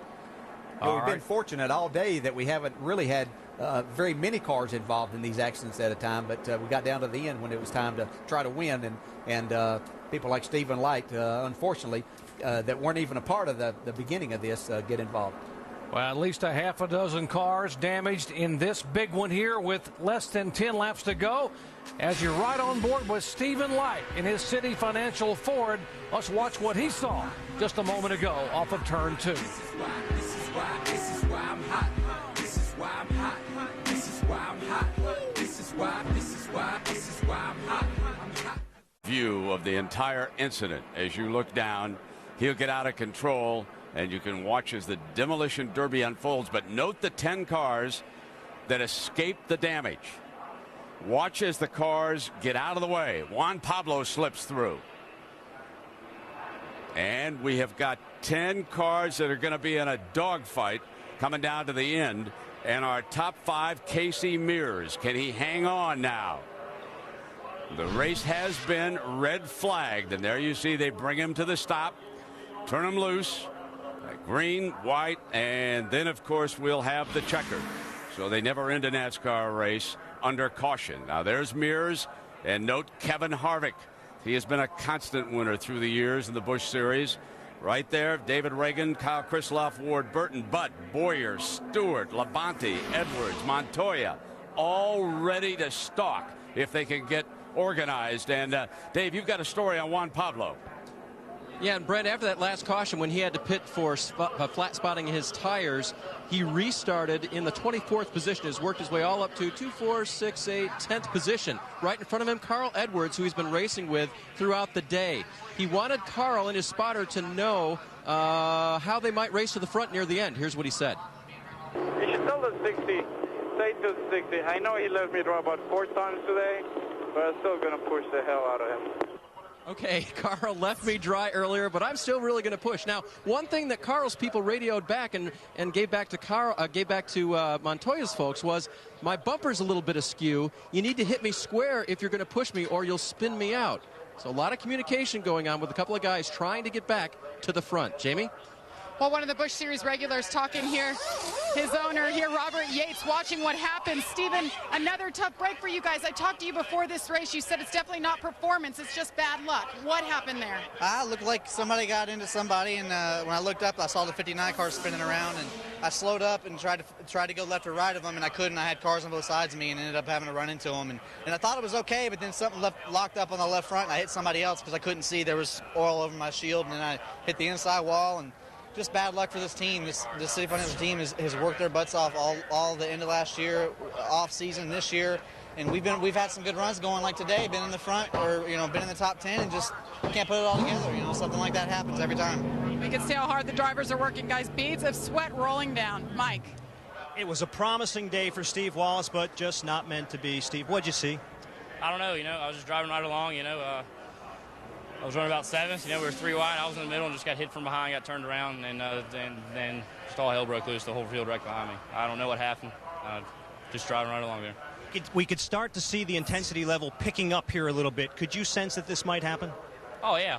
100%. The Home Life Communities Dodgers were really good today. It's just a big shame it happened. But whenever you go to a 10-lap shootout here at these restricted plate racetracks, it's just crazy. I felt like our Home Life Communities Dodge was fast. Like we led laps, ran top 5 all day long, and just got back there. Just what can you do? It's things frustrating, but we had a really good car today, and we'll come back next week and try and get them then. And Brent, you could see the frustration on Stephen Wallace just before the interview. He kicked his race car. Brent? Yeah, exactly. As we prepare now for a dramatic finish, red flag is out. The final cool down being offered to the drivers. Many of them rejecting it. Tony Stewart, give me a sip, baby. And he'll set sail. They'll all be trying to catch Casey Mears. The drama is about to unfold at Talladega. You're watching ESPN on ABC. Having a good run today, and not of his own doing. He gets tapped from behind, pushed, and suddenly the big one breaks loose on the backstretch. Heavy damage to the Rusty Wallace Incorporated Dodge as they will head back down and try to get that car repaired for the final few laps. Well, we are under a red flag condition here at Talladega. We have had 20 different leaders, 34 lead changes, along with Andy Petrie and Dale Jarrett. I'm Jerry Punch. Glad to have you with us. And DJ, what do the drivers think about this procedure where you red flag a race with just 6 laps to go and you sort of just sit there and wait? Yeah, I think the best thing NASCAR's done over the last few years is bring the guys some water, because you've obviously been in there for a couple of hours, you're hot and sweaty, and then all of a sudden you stop and there's no air. It's not like you can run a fan or anything because you've got the car cut off. But I think for the most part, as far as the racing goes, if we polled back through the top 20, most of them would have a different answer. The guys up front would say, hey, why didn't we keep running around? We're going to have a green-white checkered anyway, because they just want to see a couple of laps. They know that doesn't give these guys back in 10th or 12th a real chance to get up to the front. But if you talk to those guys back towards the back, they say, well, this is great. Now I'm going to have a few more laps to get the job done. So everybody's going to have a little different answer, and each week that would be different depending on where you're running at. Well, the fans have to love it, and I love it. I mean, being able to see these last 6 laps under green, and all the lead swapping and racing and drafting at Talladega. As a crew chief, Andy, over the years, what were your concerns when a race was red flagged? Well, I always wonder whether it's going to start back and, the battery might be dead, and then you kind of worry about it maybe getting hot. When you let these cars sit and heat soak without the fan and the water pump and all that turn, you kind of wonder whether it's going to get hot, not want to crank back up. But once it gets going, I think you feel okay about it. The one thing that I do like about NASCAR red flagging the race is that here at these tracks, these restrictor plate tracks, it takes so long to get wound up and for these cars to get to full speed that they really don't even get to race it until after they've run a lap and a half. So saving those laps on the board is going to give these fans a whole lot better finish. Once again, we are under a red flag condition here. The 8th caution flag of the day, coming out with a major incident on the backstretch involving 8 cars. One of those involved was Marcus Ambrose. He's standing by with Mike Massaro. And Doc, somehow Marcus Ambrose is still smiling. Why? Well, I guess I got my first Alabama Slammer. Actually had 2. I spun out at the start of the race as well. Just proud to be here. Kingsford Charcoal supporting me. It wasn't a great day, but we did well. We were running right at the front there towards the end and having a great time. Here I am spinning out in front of the whole pack at Talladega and live to tell the tale. So I'm just here for the experience. It's just a wild ride and just loving every minute of it, even on the bad day. So we're here. We're enjoying ourselves, but hopefully next week we'll be better. Well, Doc, you got to love his attitude, that's for sure. He is a very popular driver from Tasmania, which is an island just south of Australia. He told me in the garage area he gets hundreds of emails a day from down under. He said they all begin with the word mate and end with the word mate. He said, I love it, though. I love hearing from the home folks. Marcus Ambrose, leader of the Robustus Rookie of the Year standings, but not having a good afternoon here as he was involved along with 7 other cars in the 8th caution flag of the day here at Talladega. We hope to go back to green when we come back in just a moment. Troubles here at Talladega. This was a year ago when he got a tap from behind and his car went up on its roof and came down on the door only to come back around. Troubles at Talladega. And, of course, Tony Stewart has raced 4 times prior to today at the world's fastest stock car facility. And, folks, he has yet to finish his first race. 4 DNFs, hoping to get a finish and maybe a win here as we get ready to go green when we come back. As we go back to the green flag for the final laps, let's listen in and go full throttle. Ready. Green. Clear all around. Clear by 1. Single file. Half back. Clear by 1. Single file. Go get some. I'll try to get you some help right here. Single file the whole way. Be clearing after him. How many laps left right now? All clear. Clear by 2. Single file. 1 back to the 2. Half back to the 42. After 1. Back behind him. 3 times. 2 back to the 2 here. 42 half. Still all good. Clear by 4. Single file half. Single file. Going to get a push. Famous last words, we're going to get a push, and that's what we've been seeing all afternoon. There is a look back at the 6th car from Kevin Harvick's onboard camera. That's the 3rd place car. Can Harvick and Reagan do something with Casey Mears? Andy Petrie says Mears has got to play some serious defense. Here comes the high line led by guess who? Tony Stewart in the 33 car. And caution being waved. We have debris on the racetrack in turn 2. And that caution there is a couple of cars moving very slowly off of turn 2. Tony Stewart had a run there with Bobby Labonte pushing. We do see the debris here. It just was up on the racetrack and rolled down as a couple of cars went by. And off the 99 car, you see all the sheet metal damage and the car just trying to make its way back. That's the David Rudeman, Aaron's Dream Machine Toyota. As they are going to black flag the 9 cars that came by that time. Some damage on the back of Casey Kane's car. All right, pit this lap. I think that debris was the back bumper off the 9 car. Looks like he's got more debris ready to fly off of it too. And all these wrecked cars going out on the racetrack. NASCAR is usually pretty strict about letting these guys back on the track, or not letting them back on the track when they have flapping debris like that. And let's show you what happened. That debris you're talking about, it came off the car, was right up in the groove on the racetrack. There you see right in the middle groove, and there's cars running above it and below it, and they're trying to get the caution out before that sheet metal would possibly cut a tire and send guys sailing into the wall. Yeah, no choice. NASCAR had to throw that yellow. These guys, we had a great finish brewing right there, and we got another one probably coming up, but that debris was definitely warranted a caution. Okay, here's the procedure. NASCAR attempts to finish this race under green. They will give you one green-white checkered flag attempt. Now, if a caution comes out during that green-white checkered, the race can indeed finish under the yellow. But they try not to because of this 100,000-plus fans and the millions watching at home. They want to give them a chance to see what they came here to see, and that's great 3-wide racing on a super speedway like Talladega. Yeah, but they only get one chance to do it. So if it comes out after this one, if another caution comes out, then the race will end. Great crowd on hand here. Over 100,000 race fans have come to Talladega Superspeedway. We're about 50 miles east of Birmingham, Alabama, 100 miles west of Atlanta, in the central part of the state of Alabama. As we check in our leaders' pits with Alan Bestwick. Doc, Casey Mears leading this race now, just a couple of laps, 3 laps away from potential victory. And what a revenge victory it would be for this team. The only other track where this particular rules package is used on the circuit is at Daytona. And when they started the season for this team at Daytona, they had 2 crashes in practice, had to bring a 3rd car that they borrowed from their Hendrick Motorsports teammates, Kyle Busch's team, and failed to qualify for that race.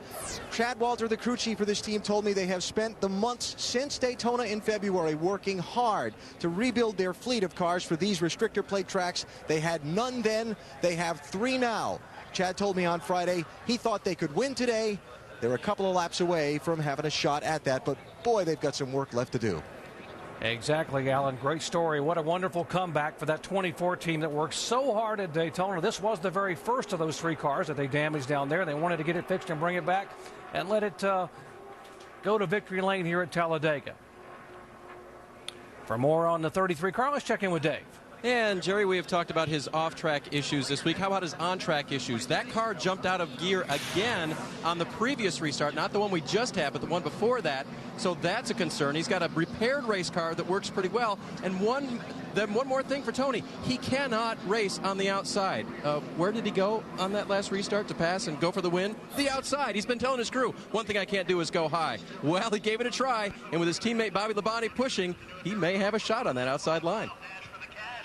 Well, you sometimes got to go where they ain't. That's what I've heard before. So he didn't have anywhere else to go but high. Yeah, and a man with that much talent right there, I think for these 2 laps, he's going to put it wherever he can go. And they were just starting to come into our picture, and we were just getting ready to talk about, but he had Bobby Labonte on his bumper, and they were coming on that high line. It was going to be very interesting. They laid back just a little bit on the start as we were watching them come off of turn 2, and they were probably 4 or 5 car lengths back, but they really got a pull and a push there, and it was going to be interesting. I would look for that to happen again. Well, if experience means anything, those 2 guys, both former NASCAR Nextel Cup champions. Bobby Labonte, a former NASCAR Busch Series champion. Bobby Labonte has been very successful here at Talladega. I mentioned he won twice in IROC cars, and of course has won in the Nextel Cup competition here in 1998. I'm sure that Kevin Harvick doesn't want to see anybody go by, but if it were that 33 and 77, that would probably be the only two that he would be happy to watch go by. Now, those are his race cars, by the way. He owns both those cars, the Kevin Harvick Incorporated cars, as teammates. I guarantee you, if they get up there, he'll block them. He doesn't care who. He doesn't care who owns them. All right, guys, who's your horse here? Three. You're going to have a green, white, and checkered. What do you think? Can Mears hold them off? Yeah, I'm going to go with the 24, mainly because I think that I'm not sure that David Reagan has the experience to get with Harvick, and he's going to have a push to get by the 24 car. Well, I think I'm going with Kevin Harvick, but I think it's going to be one of these other guys like Stewart or those guys or Labonte. They're going to get up there and give him the push to the win. So I see those guys coming up and pushing Harvick. Yeah, I think Harvick gets a little help from his friends. And then wasn't that a song one time in the Beatles? I got by with a little help from my friends. Let's see if Kevin Harvick can make that Beatles tune come through here in the final laps at Talladega. Casey Mears trying to get his second ever career NASCAR Busch Series win, but he's got the reigning champion right on his bumper as we go green flag for the final laps at Talladega.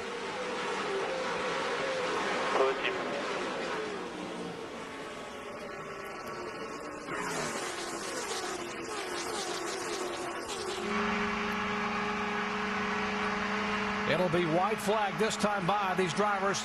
Hard with that right foot all the way down on the floor. Here comes the high line. That's exactly where Tony Stewart couldn't go, but that's where he is gone. Kevin Harvick tried to make that move that Andy was talking about, but I don't think that he got out there in time. And Tony Stewart now is in the lead with Bobby Labonte pushing him. Wow, what a move up from 5th place coming off turn 2. Tony Stewart has gone around the outside to take the lead, and the white flag. It'll be Stewart's first lead today. But he's got a big lead, and that could be a problem by the time he gets to the backstretch. Yeah, this could hurt him for sure because he's got almost too much of a lead. With 1 lap to go, these guys are going to have some momentum on him. And watch the outside. There's a 60 car of Carl Edwards, the points leader.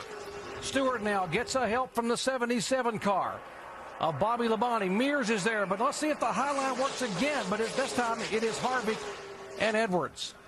Is Bobby Labonte going to leave his wingman with his teammate Tony Stewart, or is he going to try to go for the win here?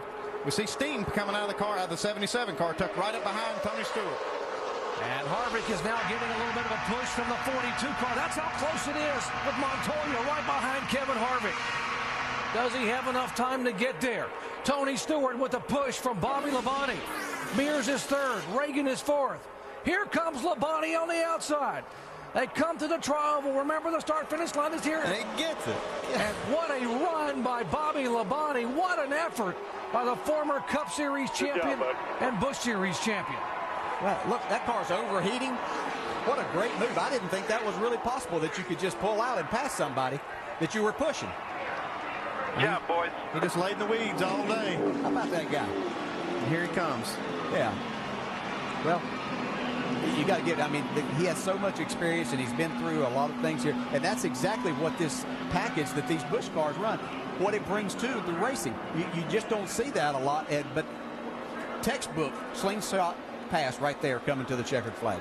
That is what they write about at Talladega, the fabulous finishes. Oh, Bobby. Woo! Woo! I can't believe it. And the water's only 140 degrees. Oh, I'm sorry, it's picked. Steam is coming out from under the hood, but he would not let up, and somehow that car had enough oomph to be able to draft by. Yeah, it looks like he's going to have to try to see if he's got enough oomph to do him at burnout. Boy, what a finish. Talladega always great for these finishes. Yeah, it really is. And, you know, it looked like he was just going to be content and pushing because he really didn't have any help from behind to be trying to pass Tony Stewart. So we thought. Watch the move here. They are still 200 yards away. Here comes Labonte on the outside. They are fender to fender, nose to nose, and at the line, watch Bobby Labonte's car just like jumps ahead by about a half a car length right there to take the win. You know, Jerry, you asked me earlier about guys that know how to use the draft, what separates people. This is it. Bobby Labonte. Not that Tony doesn't, but Tony's just holding it wide open. But he knows what to do right here. He's pushing him, but he gets up behind him, pulls to the outside. Now he's going to get down close to him, and that's going to drag the 33 car back some. It's going to hold his momentum, but then he separates himself so that the 33 can't get back with him. Textbook. A veteran move by Bobby Labonte. His crew chief, Wally Rogers, standing by with Jamie. Wally Rogers there for that restart. What were you thinking, and did you have any idea those two were going to lock up like that to the finish? Honestly, I knew the two of them were going to lock up at the finish. I thought when the caution come out, we were kind of in trouble, and everybody was going to figure what we were going to do. But, I mean, I can't say enough about Dollar General and everybody at KHI, our fab shop. We've been struggling a little bit with our Speedway program, but, man, we got two awesome drivers in Bobby Labonte and Tony Stewart. That's just so cool. Congratulations. Wally Rogers, guys, Bobby Labonte's crew chief.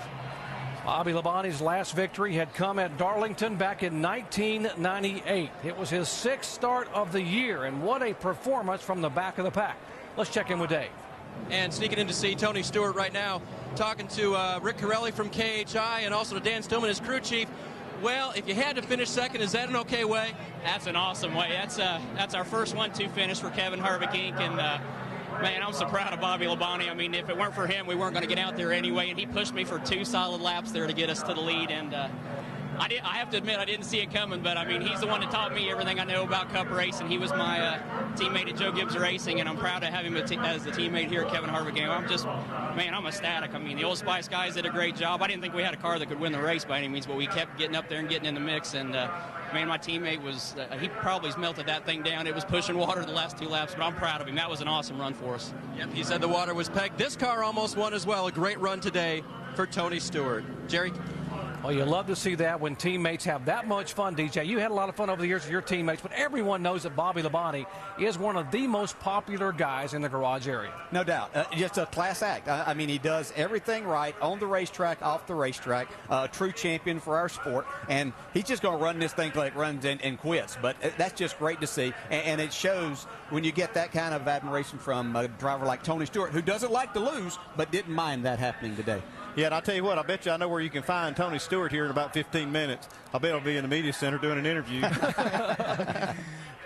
how about a great run by David Reagan, who's standing by with Jamie? That's right, his first start here at Talladega, his best ever finish in the Busch Series, the rookie David Reagan.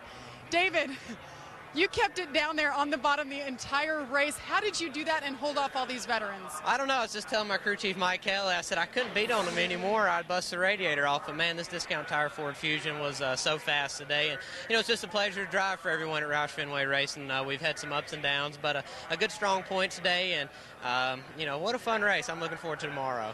Great job by David Reagan in the 6th car. Mike. And a strong top 3 finish for Casey Mears, but he wanted so much more. How would you describe that closing lap? Not good for us. You know, I mean, we had a really good car all day. National Guard guys did a great job. Everybody at Hendrick Motorsports did a good job. The engine department, fab shop, everybody's did an excellent job. We've had fast cars all year, and I'm real proud of everybody. You know, we had the 151st on this weekend, and wanted to show them proud. Hopefully, they had a good time here with us. And you know, it's just they had such a huge run there at the end at the top. Even to move up to block them, they're going so much faster. And I had no idea they're going that fast all day long. It's been they're up top, and they barely get to you, and they had such a huge run. Heck, they had us cleared by like 20 cars when they went by. So, you know, we wanted to win that one bad, and I think probably leading it wasn't the best place to be right there at the end. You know, they got to lay back and get a big run. So, unfortunate, but it was another good day for us. Well, guys, certainly not the run and the finish that Casey Mears wanted, but he'll take it a top 3. Alan? With Bobby Labonte in victory lane, it's been a while.